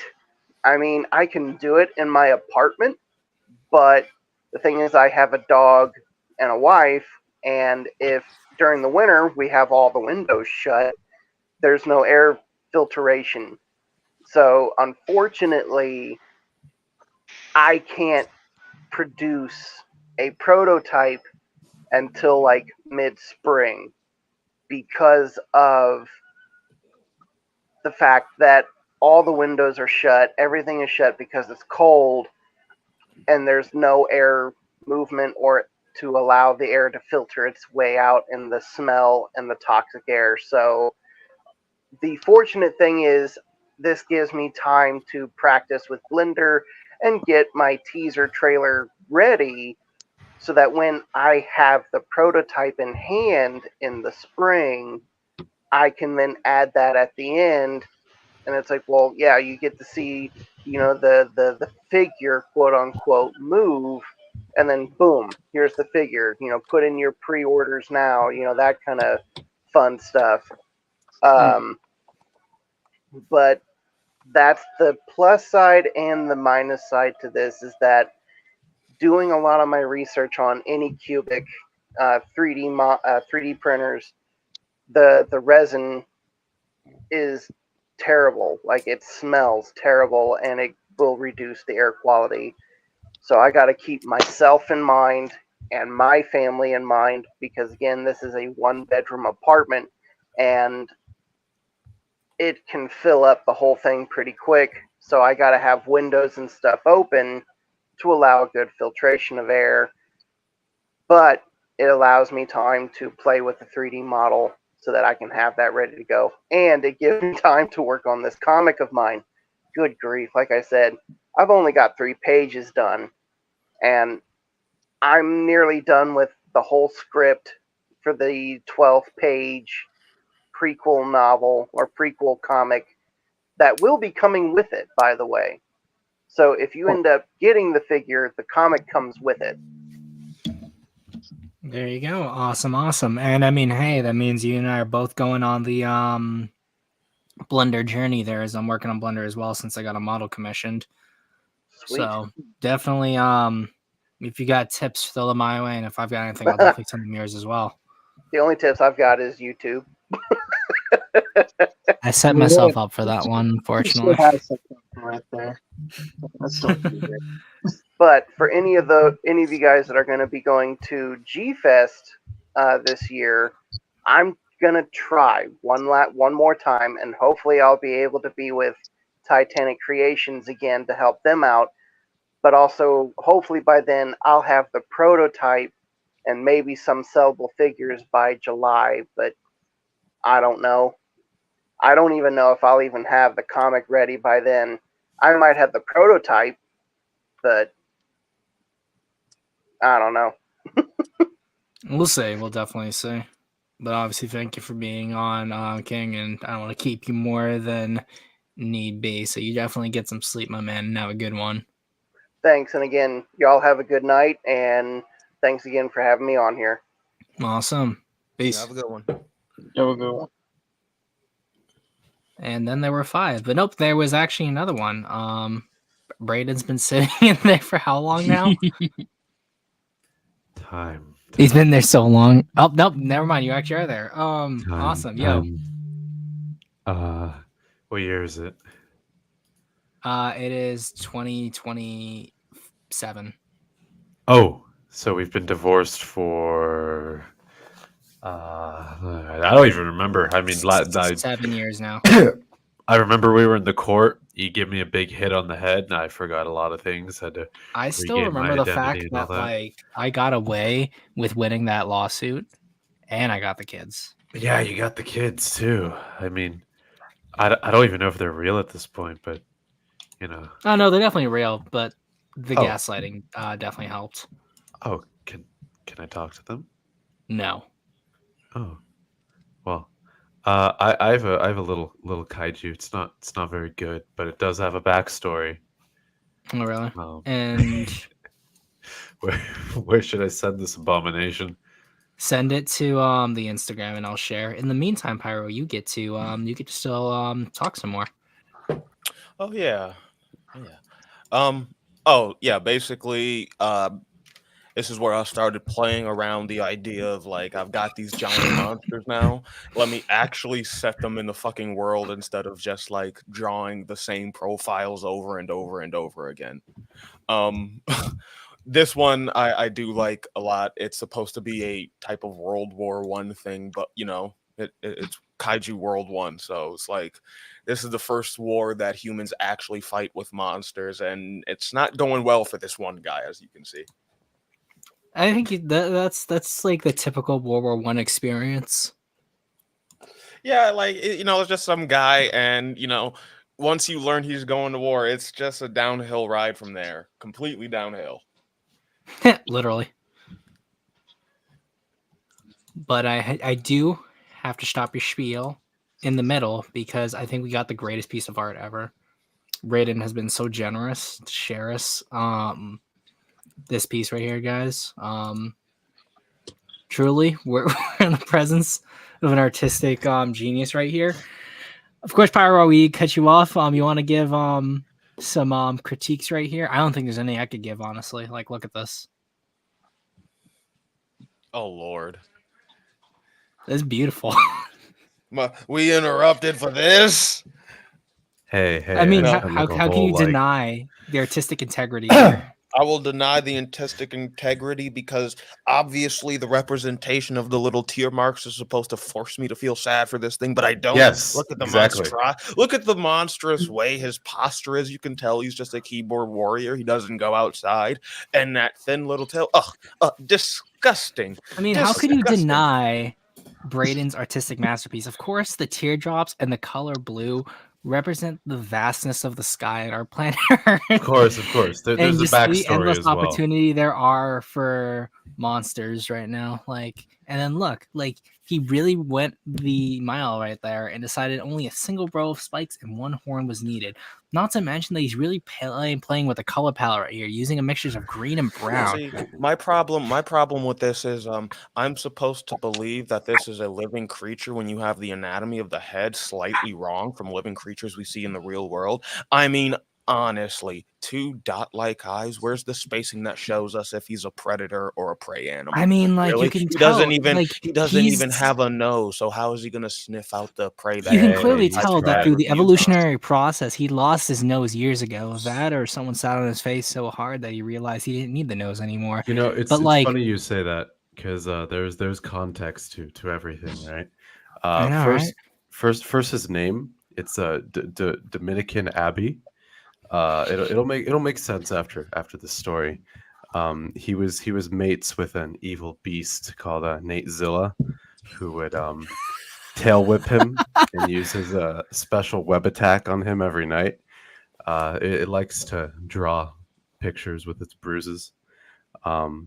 Eventually, it left Natezilla, went out to find another kaiju that could whip it, but no kaiju could whip it as good, and nothing could fill the hole in its heart.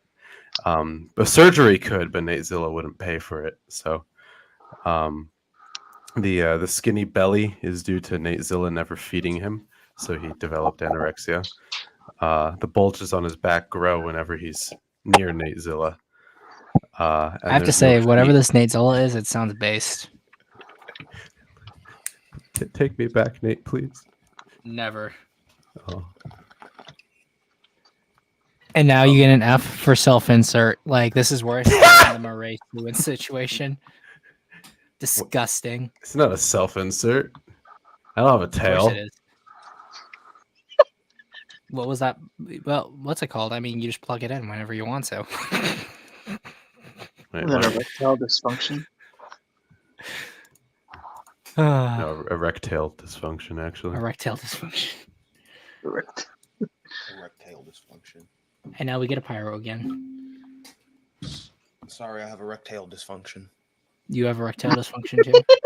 They don't have pills for that, you know. Erectile dysfunction. It's some type of dysfunction, but we won't talk about that. That's You ever between me and think my if you- doctors. Ooh. You need any like emotional support? you know. No, don't worry. I have a therapist for that. Oh, okay, good. Hope you're paying them extra. Paying them. Paying them. Oh, You don't pay therapists in this house. No. yeah, that's exactly why our my marriage therapist, counselor left us. My therapist. No, see, that's the difference between you and me. My therapist is never going to leave. They get a nice, healthy allowance of 1 slice of pizza a week, and if they're nice, I let them see the sunlight. No, that's the Well, what kind child of pizza, slaves, not though? your therapist. They get whatever's left over when it's about to close. I just go to pizza shops and I pick up their leftovers. Well, that's economic. It is. Oh yeah, this motherfucker. This is a seal for the Monarch ripoff that I've inserted in my universe, set up by the 17 states of the United States of America.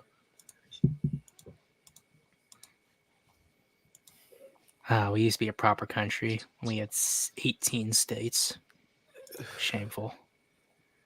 Oh no, that's just how many states they have now in like the year of our Lord 2024. They just haven't caught up. They're at 17. Did California ever separate? It was never there. Just lobbed off California. Into Wait, the sea where it California belongs. doesn't exist in your universe? You missed a lot. You missed the world maps. Yeah, like California's gone. That's like amazing. when it Right. comes to the Ooh. United States of America, it's only like the eastern seaboard for us. That's all we get in terms of country. And You a little the biased dirt. there.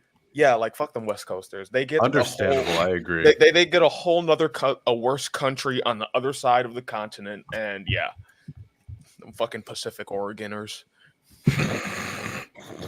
those bastards.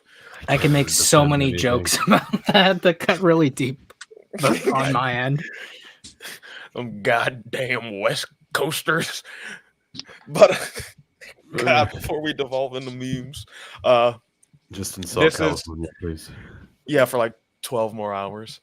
This is Madame Melistra. She's for starters, she's an old lady, but she's one of a few characters that is actually prone to the whole multiversal bullshittery, because in the next image, you see what she was in her prime when she was a young hot lass, and she had all the workings going on, all her hips, and the third hip replacement wasn't a thing, and this is how she remembers her life, but it didn't happen that way in the time that she's now living in. And so I a have a lot of question. yes. When's the R34 of that? Oh my God, I haven't even written a story. You already want R34? Hold your I mean, horses. dude, it's like Pokemon. It's like right when the trader comes out, you just have to. Hold Wait, your what? horses. Aren't those children? I thought those were kids. Oh yeah, exactly. That's what makes it even funnier is the fact that always happens. Man, That's not funny. That's just kind of sad. That's No, bro. it's sad, but it's absolutely hilarious. So that always You gotta happens. start paying You that can therapist guarantee. again. I never paid Listen. her in the first place. That's something that me and my therapist happily laugh about. Like, hey, at least that's not me. You're locked in the basement. You don't see your family, but at least my problems aren't about shit. Like, no. and you get a slice of pizza in it now and then. Well, you don't. Well, it's the pizza isn't guaranteed, is it? Pizza's only guaranteed if my problems are fixed in the real life. And Okay, are they yeah, ever fixed? They have since gotten one pizza. There you go. Listen, let's not focus on my potential crimes. Let's focus on the art at hand here. Hey, it's only a crime if you get caught. Wait, they're only Exactly. potential? That's lame. Yeah, like, we live in a legal system. Fuck you. Be like I mean, that. I do miss Nate. That's what basements are for, but you learned that lesson a little too late. Ooh, not early I mean, it enough. was my basement. A basement's a basement. You're not gonna trap me in my own basement. You think Brayden was smart enough to trap me in anything? Funny, my therapist I said the trapped same you in a thing. marriage for a few years. Yeah, look where that Yeah. turned out. That was beautiful. Funny, my therapist said the same thing before I moved into their house. Oh, Oh, you think you're gonna trap me in my own basement, will you? Oh, you think I won't? is there at least AC? I don't know. Maybe. Hopefully they had it when I got here. I like my basement's at a nice 72 degrees, so. Oh, But jeez. but memes aside, this is the same character as before. This is Madame Elistra, like as she remembers the way her life went 20 years ago. She was a pirate. Yar har. One sec, Yar har. wait. This nigga with oh yo. Wait. My God. Eh. This man. You're welcome. This man. It's funny because, like, when Tyler designed these, one of the things he mentioned is, like, yeah, he tried to go the least route you could go, and here you are just like, cleavage. Just a little bit. I like it on Nate.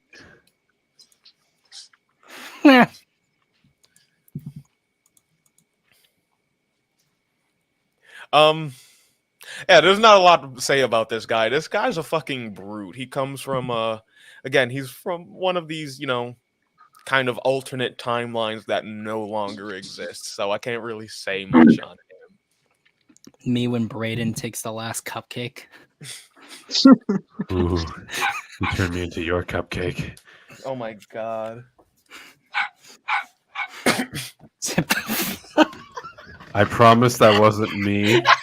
That was nicely timed, but that wasn't me. Although the sentiment does stand, so. I was gonna drink some. I was choked on that. Kill me.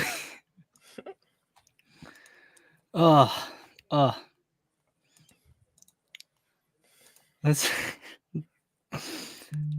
Yeah, man.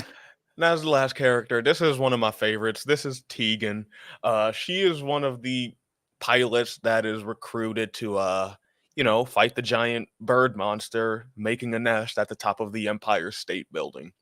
And one of the things I'm doing with this character is kind of like the inverse of what I'm doing with Tagara, where the monster Tagara is, you know, this giant condor that people associate with death. Like, she's the opposite. People really don't take her that seriously because she's short as fuck.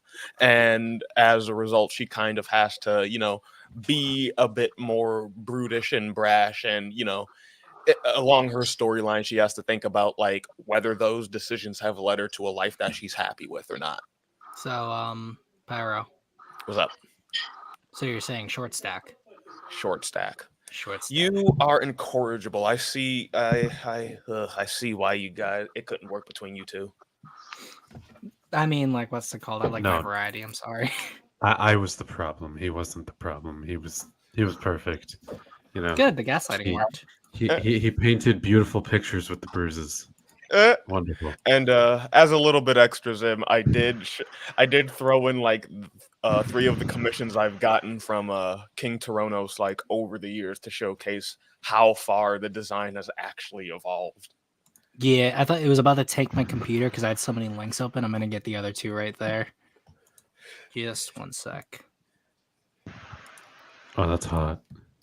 I do like this one though. I remember seeing this years ago. It's one of my favorite commissions. It's so unfortunate that I changed the design and it's no longer accurate. And then what's it called? This one, I don't think I'd ever seen the one I'm about to show because it definitely looks super different.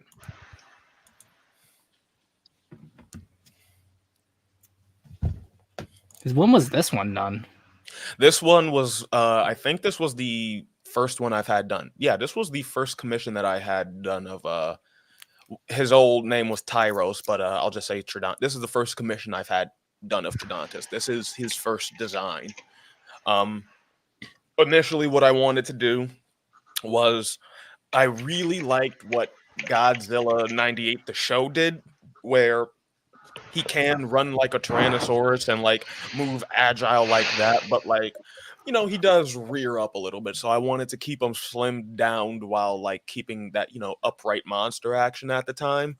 And so I came up with this as a nice balance. And I think like this is one of the images that got me firmly into the idea that, future Chidantis work, he needs to be like a traditional upright kaiju. The slim, thick kaijus running around like 98 Godzilla just won't fly. And then now we have a new slim thick kaiju with the evolved Godzilla. Oh, not him, Yeah. please. Nice. Favorite. Please stop with this dead horse. And this is the homage to 2014 that I had commissioned right around the time that movie came out. I asked King Tyronos, He hey, looks so upset. do all three of our kaiju, do Tridantis, King Tyronos, and Godzilla in like a picture, put King Tyronos in the middle because he's the short stack here.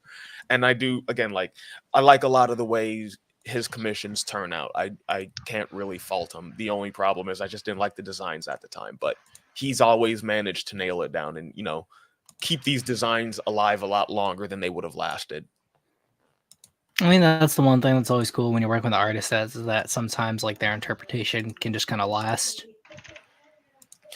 Yeah, like a lot of the designs I've had, the ones that are the longest lived so far are the one that he has right now that you showed in the beginning. And, honestly, it's up to like the designs that I've had Tyronos draw because, hey, at least I can always go back to that one reference image I had another artist draw and like kind of go from there. Mm-hmm. But that so ends my rant. If y'all got any questions, just, ask them. Mm-hmm.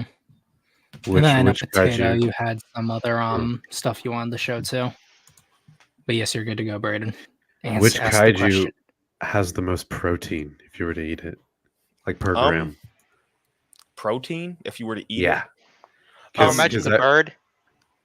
you could get a lot of protein from Oh. Stetlock. I guess that thing's just big. Yeah, it's big and it's a lot of meat that's kind of just holding itself together through spite. Because I'm curious, like, how would it affect the culinary market? Like these new creatures, like I'm sure people try to eat them. Oh, well, that's unironically, if you want to switch over back to like the Stetlock image, but like Yeah, let me stop trying. Let me go back to the stock list. Let me go find that. You can go on the spiel while I do that. yeah, one of the story beats that I had planned for Stetlock is he does somehow, this giant beast manages to get captured, and one of the things that they do is they carve bits and pieces of flesh off him because one, it's a giant regenerating monster. This is going to, make us millions. And two, the meat is really good if it's cooked the right way. Preferably you want to smoke it and then deep fry it, but if you don't do that, that's fine by me. It's really good meat, but that's one of the story beats. Like he is kind of chained up and used as like free food. Interesting. That's cool. Actually, since we're on the topic of monsters that can actually be used for food, before I let Potato do his spiel, let me see if I can share my screen again. Oh, me? No, I'm gonna do a quick spiel real quick, and then you're good to explain. So in the case of all my monsters, since they are primarily radiation based, the first generation of humans that do encounter them, the radiation is just too strong, and no matter what you do, none of the meat would actually be edible. But as more people are born, they just become more acclimated to higher radiation environments. In those cases, primarily gaunts and stegosaurs are usually able to be harvested for meat. However, because there's so many predators in the environment, it's unlikely that any human is actually be able to harvest enough meat that's gonna feed any settlements they are a part of. So they could probably cut off some bits for themselves, make jerky out of it, but you're not gonna be in a situation to where you're hauling off giant hunks of meat, bringing it back, and not attracting a giant predator that's gonna try and steal that. But wouldn't you be able However- to use it for like other means, like I don't know, like compression to make like oil out of it, or make some fuel, or maybe use the bones for construction, stuff like that? You would be able to use the bones for construction. However, again, because there's such a small population of humans as a whole, so like most of the towns that you're going to be encountering are going to be like the size of like New England towns, which are going to be bigger than like your Midwest towns, but you're still dealing with a lot of people, large population, like the largest part of the population aren't like combat equipped to go out into overgrown terrain and then harvest all this. So that's why you primarily depend on like teams of trained individuals to bring some of that stuff back to their settlements.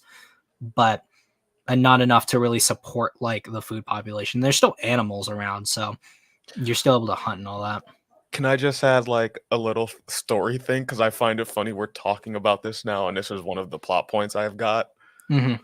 It's this like that's one of the main issues when it comes to the kaiju in my universe. It's like they're being drawn towards population centers when in reality they're not a threat and they're not really a food source. So in my universe, kaiju should just be leaving them alone. It's not until we find out that, like, yeah, there are things you can do with the leftovers of kaiju existence that make it beneficial to have them around. And we find out that, like, several of the villains are employing that exact plot, having a way to keep kaiju around so you can keep harvesting things like superfield doo-doo and, and kaiju scales that, can, ricochet any bullet and shit like that. Giant meat factories and shit like that. The other thing too was that was something I thought about, and with all of my kaiju, with distinct exceptions, they all have microorganisms that exist on them while they're alive that are able to absorb radiation, and through them just existing on monsters as well as not just on their skin but inside them is what allows the them to be radiotropes primarily and consumers secondary. So once you have these organisms leave dead kaiju, a lot of the material can still be used, but it doesn't have the same like level of potency that they would if they're alive. So the ability to absorb like high impacts of like radiation or different kinds of attacks monsters can do is due to primarily these organisms replicating at such a high rate that they're able to impact like the regenerative process of these creatures. So essentially, in almost like how a soul, like the idea of the soul leaving the body, there is a certain bit that only a live kaiju can produce, which is why later on there are kaiju that are captured and then have their DNA spliced to specifically be controlled, and that causes a new technological boom in my world. But that's just me. And one sec. Now I give Potato the floor. Oh, okay. Juan. Huh? Okay, so to start things off, first and foremost, the answer to the big question, design process. Mine's really depends on which one I'm doing, but generally, it really comes stuff like inspiration, what I'm trying to go for. Usually, I like to try to keep it a simple, at least like simple shape, to not only for myself but for like other people, because I noticed that a lot of monsters sort of fall into the clutterly look, and if like we try to be too over designed, it could get a bit unfriendly for others to try to interact with, like say fan art, for example. I know that's off tangent, but okay, I don't know where to go from here.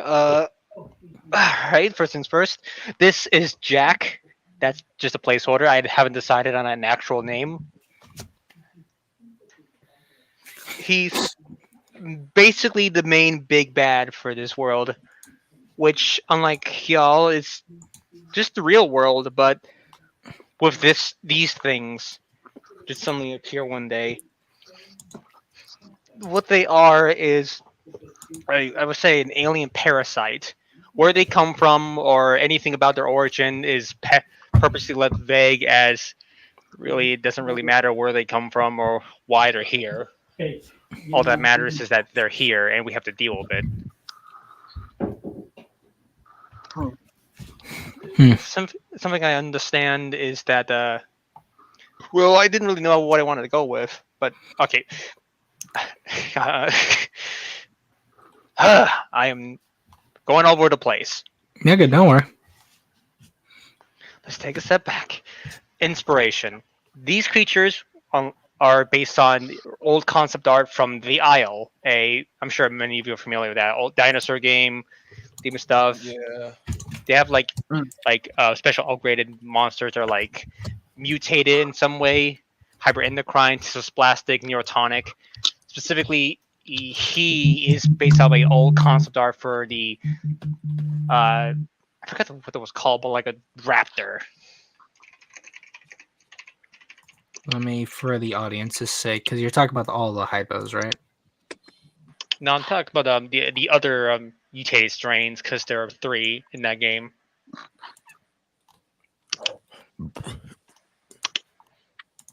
But While the you're doing that, main I will look for thing that those. was a inspiration for it was largely the veins that were coursing through the body, and I felt like that was such a interesting way of conveying something. It feels alien, unnatural, and sort of not really sure how else to put it. It was just unnatural and alien. Hmm. But I decided to double down on that as I kept going along. I kept Jack's design simple and not that too far from the original. As I think I've told this to Zim, but he's sort of like a mascot, the big face. So I wanted to keep him simple to keep him easy to recognize. He this design right here is thanks in part to an incredible artist who I also forgot to link, but he's the large part of the reason why he looks so freaking cool. And Very gnarly. he's an immaculate artist. I don't know if he's still doing stuff nowadays, but since I haven't really seen him active at all anymore. But his name is Plaguebar. Did I pronounce it? Yeah, it's like Plague Bear or something. Yeah, he's pretty cool. He makes some gnarly ass monsters, and his direction I think is great at what I wanted to go for, as I wanted to do more of a Dead Space vibe, stuff like Dead Space and like body horror, John Carpenter mixed with like monster. Oh, I've gotten The- art from this guy before. He's done the Drell Worm. Yep. Really good. Yeah, no, he did Zogre as well for me as well. I wish I could get more. Ask him to do some others, maybe like get a commission, but I'm not sure if he's still active. Mm-hmm. But still, he's helped me greatly illustrate my vision about what and try to differentiate them from not just being like rip-offs of the Neurotonic. Okay, try to go to the sort of the green one, the green veins and stuff, the quadrupedal one. Oh yeah, sure. Let me move over then. Because after some reason, because I had a major overhaul, as I sort of realized from the recent commission I did for Kira that I was going in the wrong direction with it. I would say more action stuff, but I realized that these things are horror monsters. They're supposed to look horrifying. These things should be something you see in the dark, something visceral and unholy, like Dead Space. So I realized that should be like where it all starts, horror. Draw more from inspiration from the Dead Space inspiration. For the main character, a large part of his story is his descent, if you will, as the parasite is in. I deliberately chose to have the parasite not just be consistent in how it affects a host. By that I mean, when it affected the dog, it essentially created an embryo inside of its stomach that more or less feed off of it, like a xenomorph. Or a neomorph, more accurately. But him, it's more like a I'm not sure zombie, but like the infected in The Last of Us. Cordyceps. Yes, exactly. And he slowly turns, but doesn't just effectively affect his body; it affects his mind. He starts thinking a lot less empathetically, more calculated and cruel, a lot more prone to violence, a lot more apathetic. And it sort of creates a tension as this monster, the other monster, is slowly but surely tearing people down, growing bigger and more dangerous. While he is losing himself, he doesn't even realize it. By the end, he becomes this. Doesn't even get the chance to. Only the wife survives, not even the kids. Because I just felt like that was fucked up. And it, with the whole ending I had in mind being, I suppose the best way I can think of is the beginning of the end type of tone. To fighting, but a last minute change, a last minute decision allows Jack to win and begin his quest further to be ultimately the thing that wipes out humanity. Now this right here, we'll call him Neptune. For the backstory behind his creation, sort of a cross between, again, the Isle, the art by a Miss Tapwing, a beautiful artist, makes incredible artwork, by the way. She did a neurotonic Spinosaurus, and I was in love with it. I particularly love how she chose to make the spines instead of like the traditional sail. They're like, see the individual bone plates.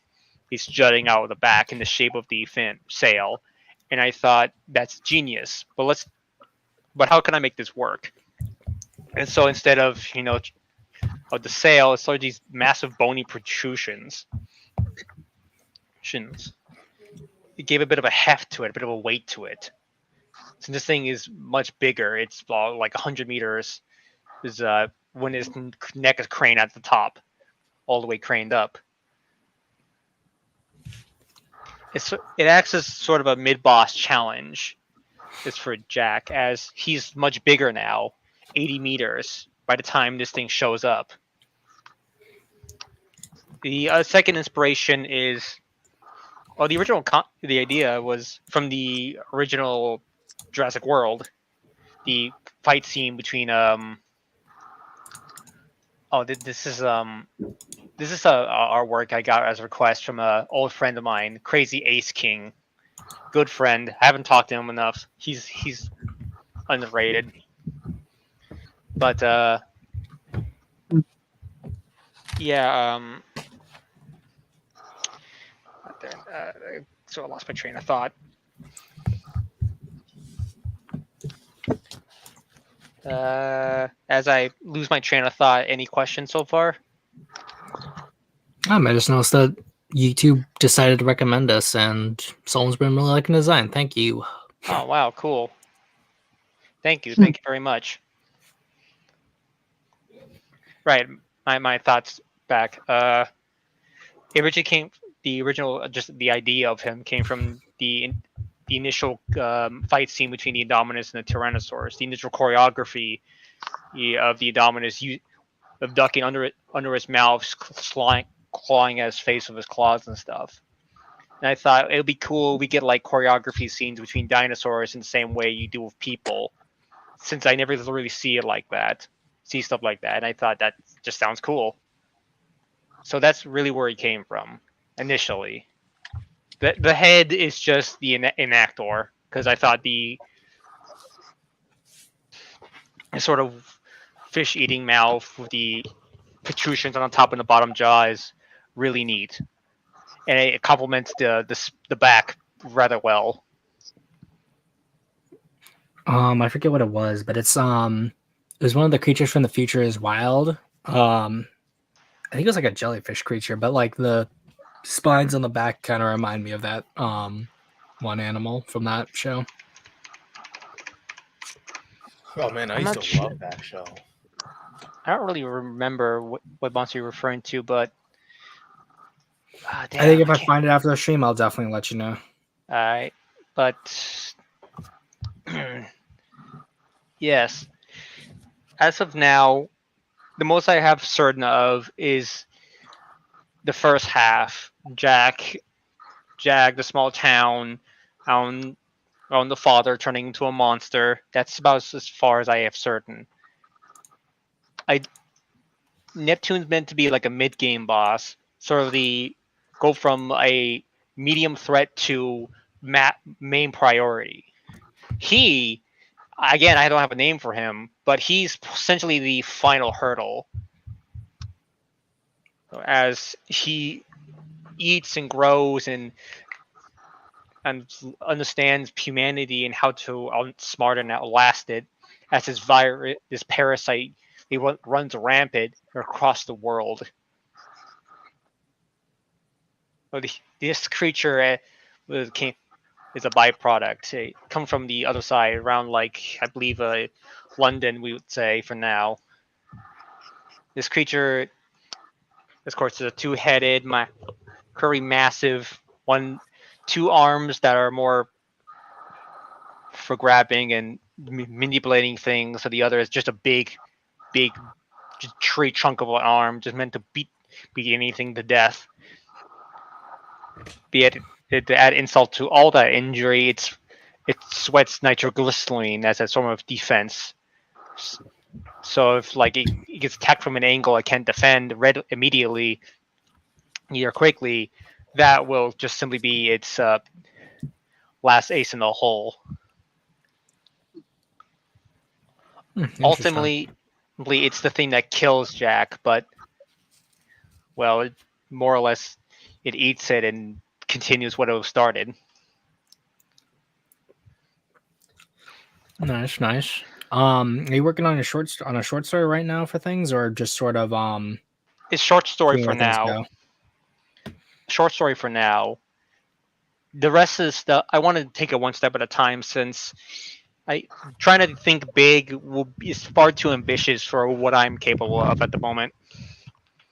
So try to keep it small, and then going up from there is probably how am I going to go. There you go. Awesome. I do have some other stuff to say about it, since This this is a huh? No. I was checking the backstream and seeing if anyone else had sent other stuff. Right. So this is a parasite, but something I realize is that humans are really hard to get rid of. We are smart, we are stubborn, and we learn very fast. So for a parasite to be able to overrun the world like this, it would need to be able to counter a lot of what we're good at, which is understanding things, resourcefulness, just generally being smart, and having a lot of weapons that could normally take out most monsters and stuff of the sorts. So the two big things is I chose for it to be able to are unpredictable reaction and really hard to detect. It has very few symptoms other than like minor scratches and stuff. And it has a very random outcome. By that I mean it's not certain whether you become either a monster comes out of you or you become the monster. It's a chance for either one to happen. So it could essentially either be a ticking time bomb or a sleeper agent. Can I ask a quick question? Go right ahead. Because I do like that aspect when it comes to parasitism and how the actual parasite and its effects unfold. Did you look at any specific types of parasite to like draw inspiration on those, or were these like just kind of ideas that you had on the back burner that you were wanting to use? Well, I sort of draw inspiration from fictional parasites, if that counts. No, sure, fictional parasites are fine. Like, the two big ones, the ones I would say are the biggest influence were the neomorph, the neomorph, the flood, and necromorphs. okay, I do like that aspect of it. That like, you don't really know what you're gonna get once you get infected. You just know you're infected. But that's the thing. Also, I wanted to be clear about. It's sort of hard to tell if you're infected or not. And I want that aspect to be like a source of tension. You're scared of something happening. Ah, gotcha. I think what's also interesting is the fact that like there isn't a set form as to what your infection's gonna be, so at least it gives you a lot of room Yeah. to design what you want. Oh, I'm sorry, my mic muted me for a second. I know you're good. No worry. But it's this sort of existential dread of, will I have I'm going to give birth to a monster, or I'm going to become the monster. And some people might be so paranoid by it that they may become a monster, but not in a literal sense, but well, metaphorical. Trying Like to madness. They gone mad, like they get crazy and shit.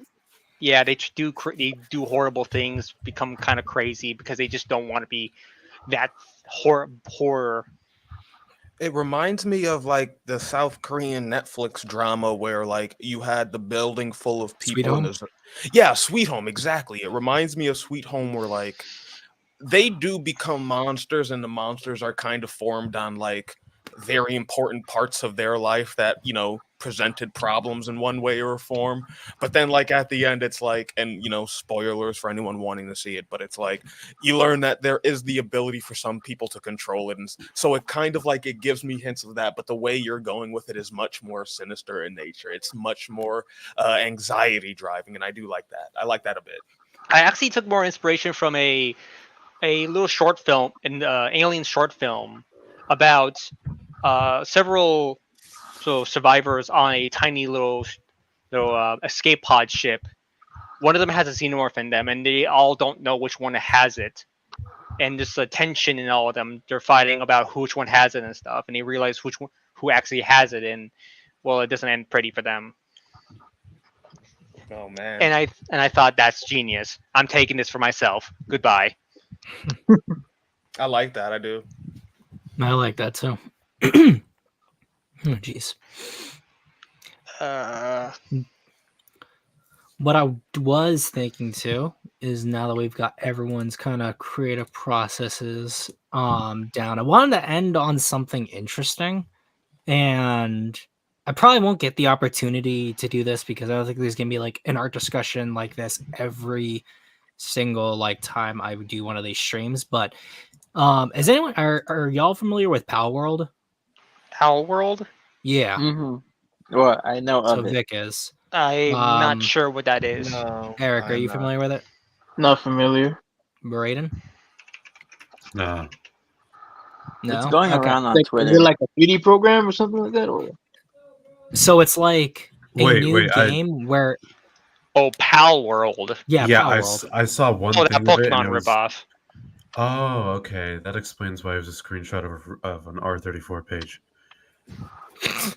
That's the only thing I've seen of it. I was like, what is this? Really?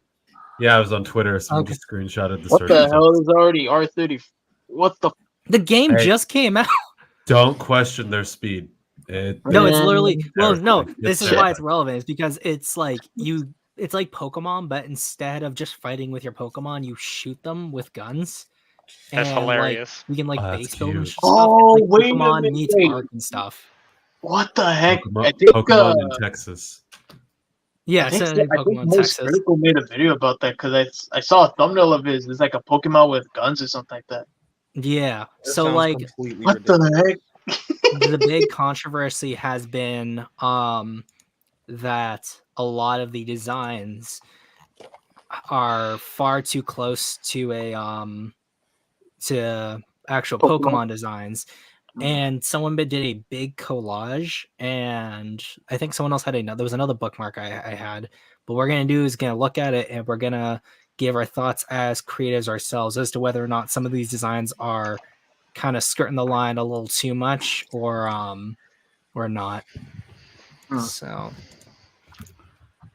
let me pull up. There's two. So there's a first one that focuses on specific individual ones, and there's another big one.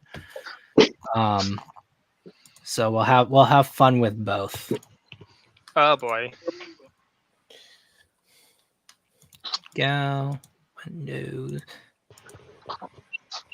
Okay. So the first design All right right, we're already here. starting off pretty So- strong already. This is the actual Pokemon, and then this is the Power Worlds design. Go back to the actual Pokemon.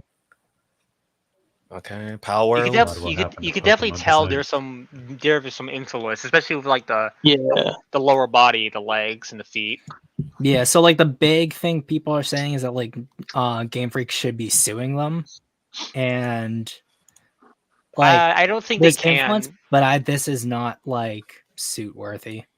Yeah. I don't think they I can. mean- I think it's different enough to justify saying this is not a copycat. When This it is com- our own thing. We just take When it- inspiration from it. They should When it send comes them to a the letter. art, like when it comes to the art aspect, it's like it's very noticeably inspired by this, the actual Pokemon, and like Mhm. there are points and bits where I can like unironically just think of other Pokemon to just, add in there. Like this looks like a mix of like a Tortilla, the fucking leaf Pokemon, the one with the leaf on its head, and like several Wait, other the thing that makes Chinchilla. Doritos? I don't know. Like Chikorita? yes, Chikorita. Yeah, it looks like a mix of Chinchilla. like like it looks like a mix of like Chikorita and Eevee, and then like the actual Pokemon it's being compared to. Yeah. I think Like it looks like a Cinderace mixed with like Leafeon and an Eevee. yeah, like, and looking at like the other Pokemon that are in the thread, like there's not grounds to sue because they're Yeah. just far enough away where it's like that's not a Pokemon. We didn't copy you. You Yeah, can, like but in like this it's case, obvious. it's literally just like the the face. But outside of that, it's completely different. Oh yeah. But like the thing is, like it's like the Godzilla thing. They all do obviously look like they're inspired. This one is just Inspired is a strong word, I think. this one is again like This you is the can tell- closest one where I could be like, Maybe. This is one where I can be like, oh, this was a direct reference. like it looks like Superior mixed with like Milotic with the Androtini with the tail thing. But Looks again, kinda like mid, it's though. combined. It's a mid design, but it's like Do you guys you're drawing on know so the? many Pokemon at this point. Do you guys that's know like, that website where like it combines Fusion? Pokemon? Yeah, Yeah. things? Oh, They look like that. That's what they look like to me. Oh, that looks Like- like. Oh, Again, like, yeah, That's basically like- what they are. Fusion. Smash. looking at this, like this looks like someone's like really well done attempt at making the fusion Pokemons like actual designs, and it's like yeah. it's done well artistically, but like as its Mhm. own design, if you were to show this to a normie without any like, hey, what does this look like? Oh, that's a Pokemans. That's Crabzord or whatever the fuck that Pokemon Well, here's the thing: is is. that literally they brought this one up as an example. The only thing they're saying that was stolen or copied is just this small little face detail for Giratina. I think it's just a Okay, lot of buddy. people getting it mixed up what like it means to steal something and like be Mhm. like inspired by it. Like Yeah. again, they share the same shapes and like some of the same like art design, but it's like that. Yes, that's what happens when you're making a fan Pokemon. Yeah, it's like if you there's a certain point to where certain details, especially when you're dealing with like model work that's supposed to be similar, is gonna look similar. It's Mhm. unfortunate, like, but like I don't think there's any grounds to like sue, like unless they outright just recolor a fucking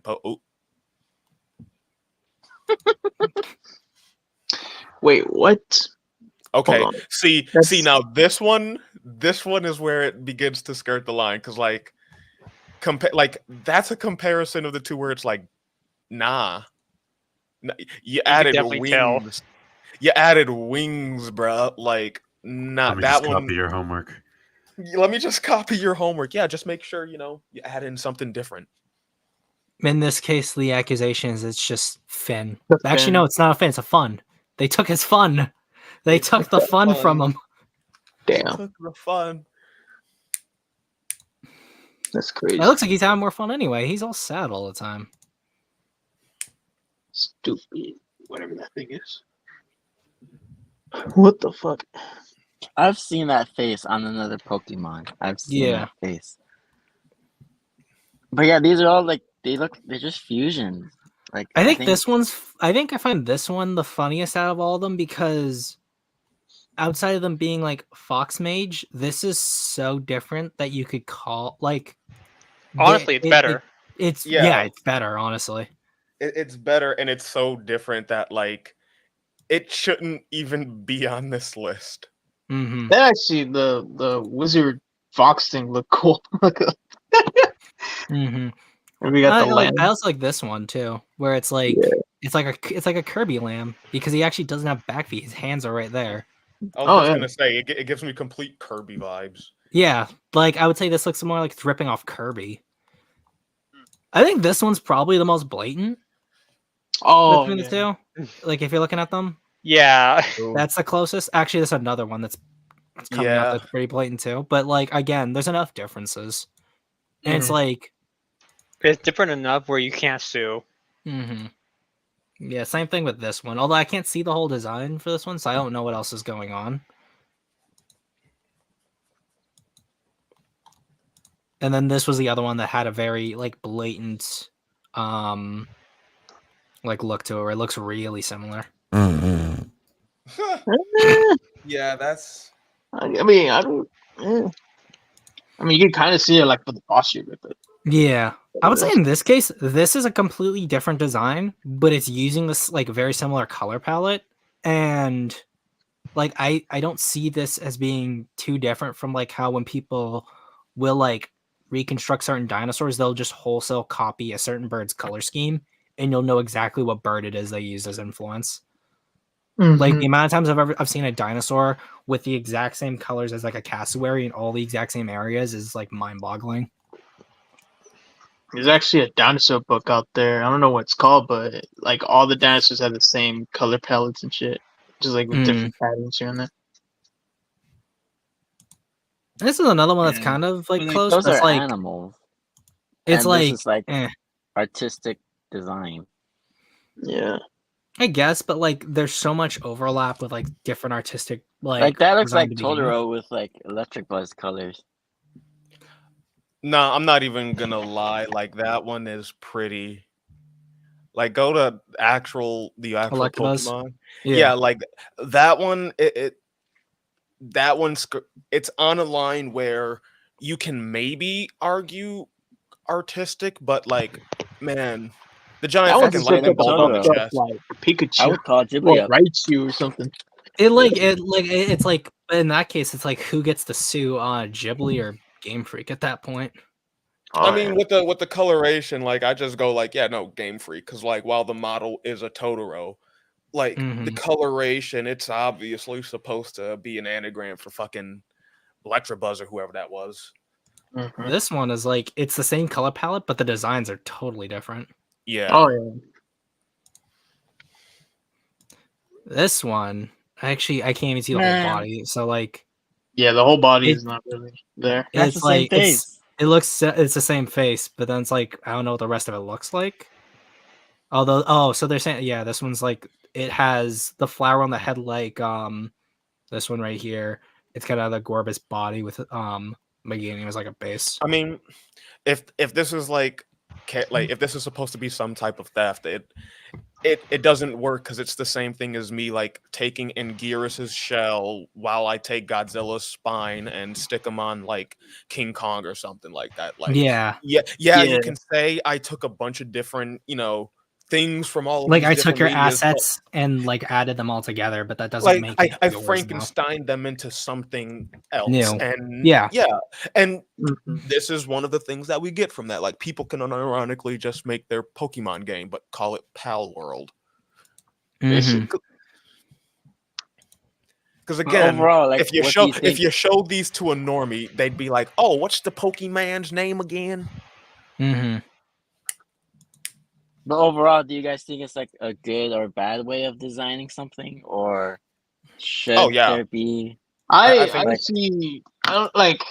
Here's the thing: is like when it comes to like making like characters like something like this, like I mean, this could also be used for like an example for making monsters, something like that. Like a lot of people, Mhm. they take like parts, like what we mentioned earlier. You know, we could take parts from different monsters and create our own and stuff like that, and just kind of like, like do that. But like obviously with this one, I mean, I personally don't really see that much of a problem with it. Like they're clearly just like taking little things here and there from like pre-existing Pokemon and like kind of making it their own thing and all that. I mean, I'll be the controversial one, and I'll say like, yeah, I really do hardcore take an issue with like that one part in the creative process where like you want to have all of these bits in it, and it's noticeable. It's so noticeable that like you don't need to explain it. Like looking at the Pal World designs, you don't need to explain where the inspirations come from because there are threads and threads about how they're stealing from Pokemon. If I yeah, were to create this like Mecha Kong Girius Zilla, like it would feel some type of way watching someone obviously rip from your body of work to try and create theirs, where like Mhm. in the actual creative design process of like trial and error, I do believe that like you can have your influences, but they don't need to overpower the work itself. Like when I look at Tridontis, yeah, like there is a lot of that old school retro feel dinosaur to him, but like it's not overpowered with like the homage of Godzilla or like Harryhausen creatures because they were the same way. I tried to like balance that out. These designs and design processes like these always fail because they reek of like, oh, this is a self-insert. These are the Pokemon you want to see in Pokemon, so you had to do it on your own. And while fan art is fine, it comes more off as fan art than it does like an original passion project. Well, here's the thing too: is that like the game is done like really, really successful, and I think the only reason why people are bringing this up is because the game has been so successful. Because I think if it hadn't, no one would have cared. It'd just been like, oh, it's someone's fan Pokemon game with some weird gimmicks to it and some yeah, very like on the nose like quote unquote redesigns. But I think it's the only reason why there's an issue here is because the game is done so well. Because let me pull up numbers. I think like when that it comes to the game numbers? doing well, like I think that's a separate critique because like I'm not gonna play the game. If it's the game that's just really cool and it's really good, that's fine. Yeah. But like for So me, like that's the thing. it is still a critique when it's obvious. It's so point blank obvious where it's coming from, unless like you're doing a whole satire thing. Yeah, But how's it's the like gameplay? it's like if Yeah, I I read don't I'll be for Godzilla real. like I Mega can fault the Furious, gameplay. Mhm. Like right Uh, here, like I considering it sold 5 million copies in 3 days. jeez. That's like like that's what's like once those numbers came up is like when this discussion kind of started because at first no one cared what was going on with this. it'd be But a thing if I had like I have to know I'm if gonna stop people sharing bought it. real quick, because I Yeah. don't want the actual audio to present on this, because we can look at it without the audio. So one sec, Because there we another go. thing is like I just got to wonder if it's one of those games that people bought because of like the gimmick of like, oh wow, it is Pokemon but with guns. It is like animal fights but with Pokemon. Something that's been memed on to death forever. Yeah, that's someone playing. and I I've just want been like there it silent on is. this, There's the but trio. as far as from what I can see, it definitely feels like there are different artists here. There's not like one consistent artist doing all these because some of these feel like they feel very original but with clear inspiration, while others just feel like blatantly like taking bits and pieces, but just different enough where it could stand where you can't copyright off of it.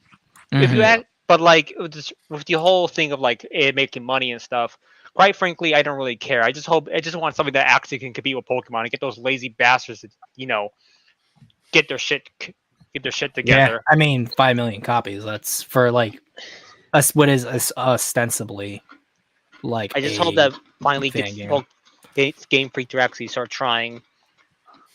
Mhm. That's all So I like at want. least here's the trailer. Wait, hold on. Oh, okay. But all in all, this game looks rather bland and uninteresting. As well, it has a funny gimmick, but it's gimmick that I'm not really sold on from Not what I've gonna lie, seen. the lighting looks so much better than any Pokemon game. Because I think that- this was done in Unreal, like Unreal 5. So That explains. it. Oh, Unreal so that like makes 5 sense. has Like, like what- really good it's- lighting. It's one of the things that like this trailer, watching it, I would buy this game if I was a Pokemon nerd because it looks Yeah. like a really well-made Pokemon game. It Yeah, looks like- interesting, it feels like looks the Poke- new. It feels like Yeah. the Pokemon game you want, but Game Freak's never going to give you. Yeah, and like for me, that's like when we go back to the designs, it's like, nah, I do have a problem with that. Like, if you're gonna give me the game that like you can make games, you can do all this shit, like don't give me a snooty response to like Game Freak, because that's what this is. Oh, it's like it's the snooty response of like, that's big. oh, we're gonna make your game and we're gonna do it better than you. It's like if I made Godzilla, Kong, and Gyrius and then made it the deep, heartfelt movie that Godzilla -1 was. It'd be a spit in the face. Like, I took your shit and then I made it better for you. I mean, Like- hey, if they're gonna make it better, I'll take it. Yeah. Fair, and that's why I I'm not will going to take bring up it. like that's why I'm not going to bring up like the game itself, but art wise, one, like the other guy said, I'm sorry, I don't remember your name. Yeah, it does look like there were multiple artists on there, but it seems like whoever was in charge sat them down in front of a Pokédex and said, "Make this. We need cute, Mhm. cuddly animals that look like this, and this is your reference." And so everyone went their own way. Some were more original, and some were just rip-offs. The other thing too is there were rumors. I don't think any of this is confirmed that apparently the guy who was behind it apparently just put Pokemon through like an AI generator and then tidied up the designs that came out of that. And I That- think Okay, I Okay, would not be buddy. That surprised makes if a that lot of happened. sense. I that would not be yeah. surprised if that That's kind happened. of funny. That actually is pretty puts a funny. lot more That's perspective on these designs and how all over the place they are. Jesus. I'm going to hold my opinion until it's confirmed or not, because that yeah, 'cause there's I all don't this know. fucking Like that AI has been stuff and confirmed, not- so I can't really be like this was definitely what happened. Yeah, There's enough to It's be not- like it could be the case, but I don't know. It's it not a would be funny if definitely it for is, me. it's It's confirmed not a that there is definitely for me. definitely- All I'll say is like I would not be surprised with like the output. Yeah, It's either multiple artists or like AI cleaned it up. That's like there's a lot of different styles there. Yeah, to be and I fair, think also Pokemon too does is that like all the time. Pokemon. Yeah, at a certain like Yeah. since Pokemon's been around for so long, there's definitely been like a lot of different merging of styles too in Pokemon. Oh my god. I mean, like if we're talking AI, then like the AI generators do have a lot of surface, like they have a lot of sample work to go off of just because fans and shit like to draw their own Pokemons. Like, yeah. I think they call them fake mons or something like that when they yeah, make, like, fake their own mons just original are thing. any mons. Pokemon that's like, Yeah. like fan made. But then it's like also too is like depending on like what you're doing, with like whatever AI system you're using, you could be drawing either from like a specific Pokemon and then just putting it through, like giving a few prompts and seeing what happens there, or just like mashing them together like you did with like Pokemon Fusion. And then like the question becomes like if someone took a bunch of Pokemon fusions like from that site and then made a fan game with those fusions and then change things there, would that be then like plagiarism at that point? Or I mean, for me, it depends on like how they made the game. Because if you take a bunch of images off the AI generator shit, and then like you have other artists come in to help you craft your game, make the models and all that, like there's a point which I can't really pinpoint where I'd say like, okay, you did use an AI and it does what AI does and it mashes images together without artist, permission or credit. But then you went with that and you made something else. It's why I'm not judging the game itself based on the designs, because they're doing something else with it that's interesting at the very least, but it's built on obvious designs that are Pokemon inspired. It'd be the same thing with AI. If it's an AI thing, like I don't know how I feel if like you actually managed to craft something good from it. A bad example would be shit like Secret Wars, where like it feels like half of that story was written with AI, and then like you see the end credits and it's like, oh, this is AI bullshit. Like you Yeah, rush like this all Madam together. Web 2 is also doing Yeah, AI as well. yeah, like it's the inverse of that, where it's like, oh, you built all of this on AI, like it just took from all of these creators and you presented it as your own. Where it seems Mhm. like these guys are taking ideas from AI and using it to create something of their own, which is like, that's interesting. I don't Yeah, know how to feel I think about it's that because like yet. because the topic is so hot button. It's like we don't know where that line is drawn yet. So Yeah. there isn't a whole lot of like there's no meta behind the debates surrounding it. For And I me, mean like one of the even things, looking at this, like I would like if someone was to throw me here, I would say this looks like anime arc would be like the closest comparison just yeah, gameplay wise looking at this. Yeah.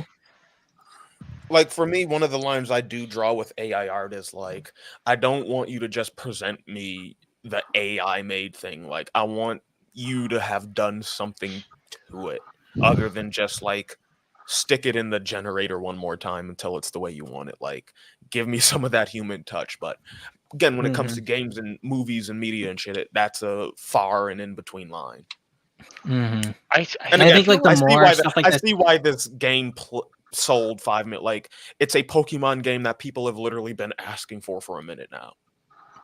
And then the question becomes in that case is like, if you're filling a demand, where do people stand? Like where the principals stand with stuff like that? Because it's like in a game, the like base game, like all the character models done with AI, but like this is what people have been asking for, and people clearly bought it. So I mean, Mhm. for me, that separates the art from like the the actual process of putting it out, because it's like I would want people to put out shit that they're passionate about, but if filling a Mhm. demand means that you make something that you're not, I don't Well, I think mean, it's a like if you're bad feeling, thing to I fill the think for demand. I feel like yeah, I think like we're all sort of jumping the gun on the conclusions here.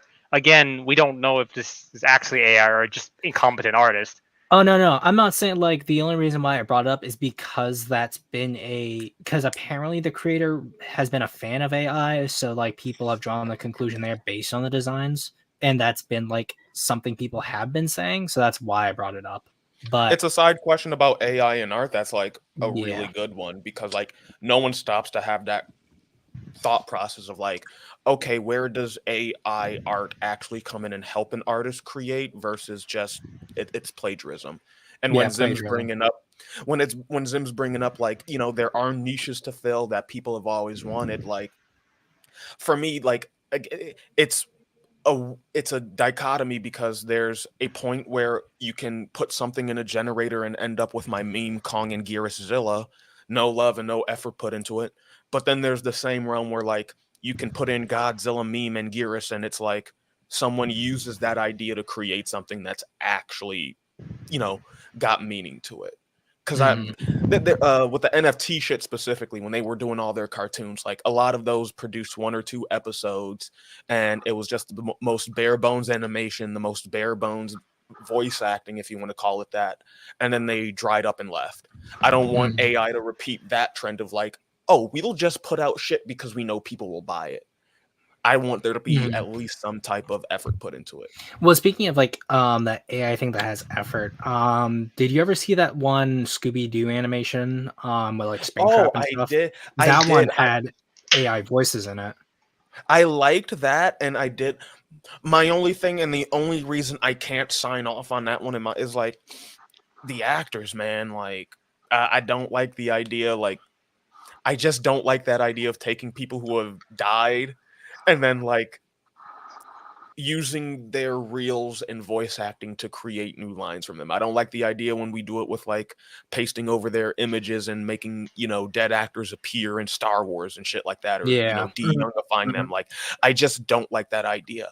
And I think that really hit when I saw the Flash movie and they brought back the one Superman who killed him, who offed himself because he was Superman and that's all he Yeah. was known for. And I'm just sitting there like, bro, what the actual fuck?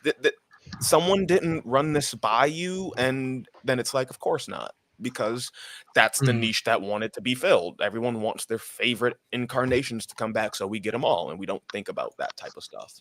So it's like, Yeah, no, I love the exactly. Scooby Doo animation, but there were some things about voice AI that got to me a real bit.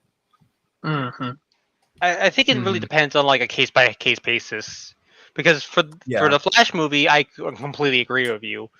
But for the Scooby Doo short, I mean, paying for voice actors takes a lot of money and stuff, and I imagine they already put a lot into that gorgeous stop motion. Oh, you're right, and like that. There's also Oh, the sorry. I'm sorry to interrupt, but there's also the case worries. of consent. I would argue, like Yeah. I think like it's some artists and voice actors and stuff should really start like giving their stances on if they're cool, letting people use their using their voice or their looks and stuff in media. Or like, are they Mhm. cool with it or are they not cool with it? Because that's going to be like a Yeah. major part of a lot of these things moving forward is like if the actual person being copied is okay with it. Because if they're not, well, then you have a case you can move forward with. But if they're okay with it, then well, it could just go unimpeded, at least at that angle for now. Yeah. Well, then the question becomes like, are you gonna want to copyright like trademark voices and stuff? Like outside of like exactly. character voices, like as I think Darth Vader's voice is trademarked. But Or how like does that it work? has some kind of protections to some degree, similar to like how Isn't the like Creature breathing Wars. like trademarked or copyright? Yeah, I think some Like the aspect breathing. of Darth Vader's like voice The is trademarked. something like that. How do you trademark that? I Disney. think it's like Because because of like the unique sound, like specifically the unique sound paired with like other stuff. I would have to look at specifically how Darth Vader's rights pair out. All I but- can say is that copyright is probably going to be changed a lot. It's going to need to change a lot to deal with all this stuff because this Mhm. stuff is really hard to keep up with. Yeah, I think like the need like precedent should be set. At least maybe that might be a meaningful expansion on or an understanding of copyright law in this case. It's definitely a lot better than like, for example, Disney continually changing the stipulation for when something enters the public domain because they didn't want Steamboat Willie to end up there, and then finally the rat made it in. At the worst possible time. No, I think that's honestly deserved. Well, I mean, because like I was more referring to how like there's like 4 horror movies based off of it already. Oh no, well that was because they knew that like if Disney that was actually planned. tried it one more time, then there'd be so many people upset with them. And considering how much bad faith they've developed already, I don't think they could have pulled it again another time. Well, it's not even that like Disney could at this point in Disney's history, like when they did pull like the whole we want to move the trademark back a couple years. They weren't as big as they did now. If Disney tried that shit right now, they'd be brought under Congress and of like, okay, you're a fucking Enough's monopoly now. Like you're a literal monopoly. You've already acquired several other like broadcasting services, streaming companies that make like you're a monopoly now and we can't keep having it. Like they've run their course with that. And the best thing for them is the fact that like it's only Steamboat Willie going into public domain. So like they're good on the rest of Mickey Mouse for a little bit. For a Yeah. little bit. For A the little next 100 bit. years. Just 100, 'cause- you know. Because the What's thing a- I saw what's a with it century? was Mickey Mouse is no longer like Disney's cash cow like it was before. They have Yeah. like Marvel, like everything else now. And Disney was it's- Mickey Mouse was never really their cash cow. Mickey Mouse is just in like at least in the last 20 years, it's just their icon, bro. Like they know no one's showing up to see a fucking Mickey Mouse flick. But man, when you see that mouse, you know exactly what type of wholesome family fun you're into. Yeah. Mhm. Like- Wholesome. Yeah, I mean like- like the mount I like the mascot is still giving them money because of that recognizability. Yeah. Shoot him. I'd say it's the other way around. Like they're using the mascot because there is that thing of like copyright domain. Like there was a point when Disney had to transition out of using Mickey, and they did, and they used him as the mascot now for the simple fact that it's like Mickey's not making money. How do we make sure that we can legally keep this character? Well, we have to use him, right? He's our mascot. Every time we want to do like a little baby show or we want to like hype up Disney, like we're going to have that little mouse running around going, ha ha, buy my products. And, you know, he's being used. You can't claim that we're not using Mickey Mouse like you can Yep. some of the other, lesser known Mickey Mouse characters, because that one's always on your screen doing a little tap dance jig while they do the credits. Like, Mhm. as for copywriting sound, like, I'm not sure, but I think there is a precedent for that, because isn't the roar, like the original roar for Godzilla, copyrighted? Yeah, but I do know, like there's differences between Japanese American copyright law, not too much. But Copyright yeah, is hell. Godzilla's, because I think it's like because of how iconic the roar is, the design, likeness, and the roar are all a part of that same copyright. Yeah, that's what I was going off of, because another one that's interesting and not many people bring up is Doctor Who and the TARDIS. Like, sounds can be copyrighted, but I think it's only if they're included in the original drafts of the copyright.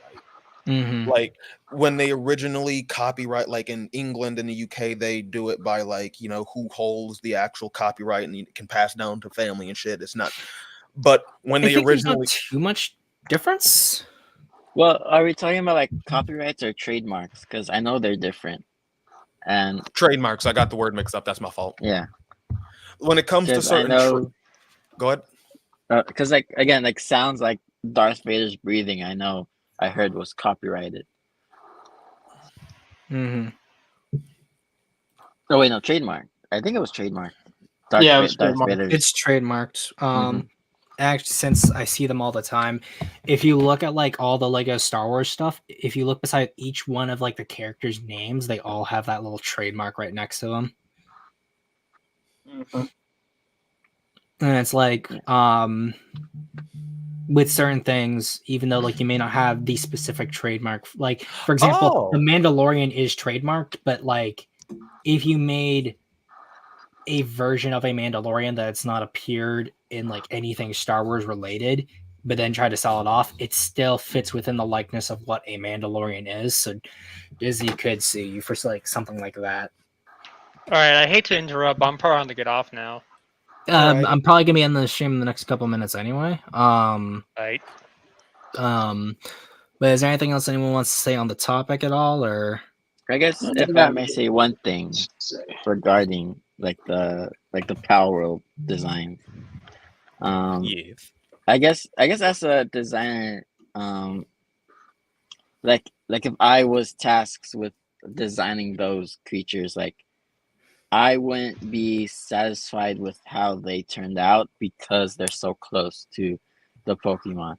Because I mentioned before in my like creative process, I'm the kind of designer that I like to wear my inspirations on my sleeves, but still give an original take on it. Yeah. But I don't think the Power World designs as they are enough of an original thing to where, because like if you take something like Greymon and Charizard, I think there's enough of a string to say, yeah, one may be inspired or they fill the same niche, but they're still clearly original within their properties. And that's the kind of way I like to design like my creatures, to where yeah, you can tell where they come from, but they're still my own take. And Oh, guess I if you agree guys 100%. want- I agree 100%. Again, you can look at my Mhm. monsters and be like, "Oh, this is obviously inspired by Godzilla and those old stop motion films," but it's not all there is to the designs and stuff. I agree with that too. Yeah. Yeah, same. Mhm. On the topic of trademarks, I just looked into it. Like, yeah, you can trademark like unique arbitrary sounds. It seems that like they do have to be attached to a broader thing. Like, you can't just create a sound and trademark it. Mm-hmm. So yeah, things like the Godzilla roar and shit The like only that. sound they have things that you can like legally protect is like music, and that's about it. Yeah, like music. But when we're talking about these medias, it's like they are things that are attached not only to copyrights, but like are protected by the big corporations and shit like that. When Mhm. I'm thinking Godzilla and like the TARDIS, like those are things where it's like first it goes down to the copyright holders and then like the institutions got an okay on it. It's why the Looney Tunes got sued for using the Daleks back in that one movie. Yeah, back in action. I remember that. Yeah, that was something that, like, when I found that out, it was quite hilarious. Here's the thing: is that I never knew that they got sued over it. At first, I assumed they had just gotten the rights to use the Dalek. Oh, see, that's where the copyrights and that whole shit, like, once you get overseas, it gets really tricky because technically they did from the BBC, but the copyright holders for the Daleks are not the BBC, it's the Terry Nation estate. Yeah. And every time the Daleks appear on Doctor Who, they have to make sure it's okay with the Terry Nation estate. That's why, like, sometimes you see them, sometimes you don't. Mm-hmm. That sounds And that's really that's the other thing annoying. that sucks is like, or not sucks, but like is a natural product of having a property that gives like royalties to like the individual creators behind a lot of the things behind them. For me, specifically the Dalek example, it's one of the examples that I have when I have the argument about like how we depict things in like artist death, because Terry Nation has been dead for a good number of years, but because his estate feels like, you know, they feel on the creation, they get the ultimate say on how that creation is used. They get to decide, you know, whether his work, whether his creation sees the light of day, and only how they decide. But a part of me feels like after a certain point after death, like it should be left up to the people willing to continue on. It's a whole argument I have with myself, and like It's that's yeah. I mean, like it's one of those it's the things same where thing it's with like like, the Tolkien estate too, and like yeah, the like biggest one is like with the creation of the Rings of Power as a show, and like the responsibility of estates in terms of like what they allow products to be. oh, like one of the biggest things I have with like the estate issue is that like you can have your cake and you can eat it too. You can protect the legacy, or you can continue to make media within that universe, but you can't have both at the same time. Power of the Rings, or whatever the fuck it's called, Rings like of Power. Rings of Power, like had a tough time because they're working in the margins of like a dead guy and arguing with his estate on the sidelines. It's like, Well, actually, they I were use those they terms. weren't Oh, arguing much with the estate. The estate was pretty lenient. Like the biggest examples of arguments the estate had with companies was always due primarily to Christopher rather than the estate being like stingy with the product. And it was after Christopher died that um the like Amazon approached the estate about purchasing the ring, like doing the Rings of Power. And then that's a whole nother argument too, in terms of like when the estate is run by like the direct descendant of the creator. yeah. Because I do think like at least like not everything that came out for Lord of the Rings has been good, but under his son's stewardship, a lot of good things have been made and a lot of like misses have probably occurred. And I think it's just always a balancing act with an estate in the product. Yeah. He would have totally approved the Golem game. Just saying. Would have been Oh so goodness. proud. I would Hell, love I to have seen what he would have said had he seen that. That probably would have killed him. I wonder how much he's rolling in his grave at the moment in regards to that. I'm gonna go off. Farewell. Actually, real Farewell. quick, Potato, if there's anything you want to show before we close proper, say it now. Nope, I do not. Alrighty, peace, my man. And then there were 5. Question becomes, I'm definitely obviously gonna be doing these again, but would we want to make the next topic, since we got on this discussion here, would we want to talk about like the Cooper estate and King Kong's rights, or nah? I would love to. Yes, let's talk about that real quick. No, I'm saying for another time, like make that a whole topic in itself. I don't know if it's enough for an entire topic. I'll be real. It might be, depending on who we get, but I have backup topics too, give or take. It just seems like something interesting to keep continuity. I do like the idea of these conversations being more focused on the original worlds that we're building and how that process like actually evolves, because it's one that, you know, not a lot of people tackle, especially in like the kaiju Oh, world. yeah, no. building This community. definitely like these aren't going to be dominated by these conversations. I'm thinking like similar to how we mostly talk about our own stuff at first. That's Oh, what we okay, do, okay. and then we end on these conversations. Oh, okay. So like, no, we're not doing a whole stream about King Kong's rights. No, Okay, yeah. If you want to 'Cause- just add it in as one of these topics on the side, that's fine. yeah, because I thought think you like meant as talking like about a like full stream about King no. Kong, his rights. No. I'm thinking probably next week the main like the main the main artist topic is probably going to be human characters. So I'm thinking at least for a prompt for people, it's going to be like give us one human character or a few human characters and go from there. Since like no one talks about human characters in like kaiju media, like at all. So does it have to be like hold on, just so I understand? Like the next stream, we like talk about our human characters or like our human characters? characters. Oh, okay, Yeah, our okay. human characters. Do they have to be exclusively for like kaiju related topics, or could it be other things? It can either be for like your kaiju worlds that you're working on, or it could just be any like human character that you are working on at the moment, like just how you do character work. Oh, all right. Ha! I got you all beat. I have so many human characters.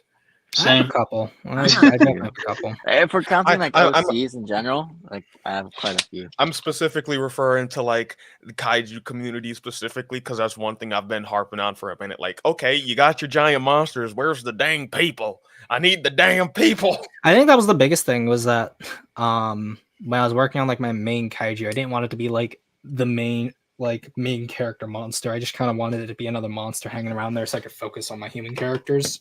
Mm-hmm. I feel that.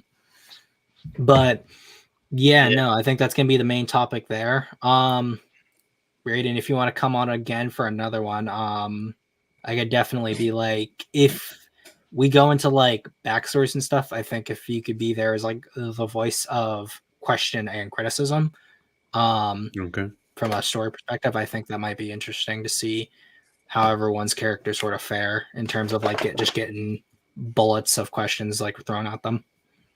See, did I enjoy like the to. question of protein. I was very hungry. I'm still a bit hungry, but I was speaking Hungry with for my this good. stomach. Oh, please name the time, name the place. I'll pay for the Uber. You know. Get on a plane right Just- now. Let me check the flight plans. Hold on, I'm actually. There you go. Hold on. Don't end the stream yet. I need to find out how much this Oh, will no. cost.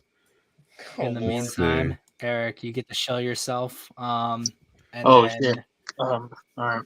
I'll let my slave go last. I unfortunately didn't really have any drawings to feature at the moment because I'm Yo. kind of just doing my own thing. I didn't know we were gonna do that whole thing where like, we had to like link it to you. But next time I'll probably do that, obviously. But yeah. But anyway, I got a YouTube channel, Ericzilla 1999. Instagram, same thing. Yeah.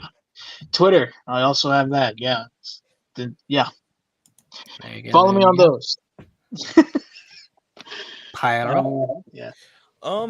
Yeah, I do have some things to share. If you want to follow my Instagram, where I post most of my drawings these days, it's Pontifex Monstrum. I'm on Twitter as just the Pyro Tyrant, but I don't really do anything on there when it comes to kaiju shit. You can also follow my DeviantArt, which is Angry Kaiju Guy, but again, I don't really post on there anymore since that site went to hell in a handbasket. So, yeah, Instagram is where you can find me at Pontifex Monstrum. There we go. There we go. And Zavek. Alrighty. You can find me on Twitter on my main account as JaCrispyVic, where I just talk about general things. I have a main art account at Vic Monstrous, where you can find all my updates on my commissions, characters, and kaiju, and comics as well. If you like Godzilla 98, I'm sort of known as the Godzilla 98 guy, where I have a G98 appreciator on Twitter, where you can see updates, takes, and art and whatnot. I have a YouTube page, Kaiju Not, where at the moment I have videos with interviews from cast and crew on Godzilla 98. And then, just follow my stuff if you like my stuff. My commissions are open, And if you like kaiju, superheroes, sci-fi characters, and whatnot, I'm your guy.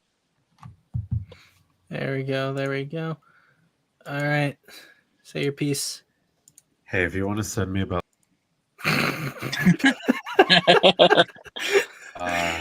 yeah. There you go. You're good. Go. So, wait, is that a 6-day trip? This is round trip. You know what? What if I just showed up at your doorstep? I think that'd be pretty cute. You know, Ballin'. There we go. it'd be balling. Yeah. Okay, so if I got to show something, I'll show my love for you. I don't know. I got the same tag everywhere, Braden.mexe, if you want just pure unfiltered autism. There's YouTube, Instagram, Twitter. You like if you like seeing stuff that could come out one day but probably never will, but I claim it will, then sure. If you like to get teased, that's why I married Nate, you know. Yeah. Up aggression I had. I'm gonna make Ghidorah gold again. Actually, that's something I'm doing, even though he should have been gold in the first place. But yeah, we're gonna make Ghidorah gold again. It's gonna be fantastic. It's gonna be fantastic. Everyone's gonna love it. Everybody's gonna love it. You're gonna love it. Your mother's gonna love it. We're all going to love it. Everyone's gonna say, "Wow, that's a golden dragon. What a golden dragon." What a golden dragon. I've never seen gold like this before. I mean, I've seen gold like this before, but never so shiny, folks. Never You know what shiny really as King sucks? Ghidorah. Is the fact that I really want to pull that audio just to make a like short shit post with it. That means I'm gonna have to download a 3-hour video just to get this piece of audio. Dude, you just screen record the end. Yeah, right. Yeah, well, I'm gonna have to screen record the end, and then like the audio is gonna be like crispy, and I'm like, oh. We're gonna make Zim's audio great again. It's gonna be the crispiest you've heard. It's gonna be completely auditory. You'll be able to hear every single word, folks. And he says great words, great things. You'll be able to hear him fine. There we go. You can follow me at Zimzilla99 Beautiful. almost anywhere. OG Zimzilla99 on Twitter, and then 7775 is my that's my Discord right there. If you wanna. Or what's your IP though? It's got a beautiful Discord full of beautiful actions. Plenty of beautiful lovers like the folks we see here tonight. Oh yeah. Oh yeah. Oh yeah. There you go, guys. It's a wonderful end to the stream. You all have a good one. I've never seen such a wonderful ending in my entire life. Let me stop.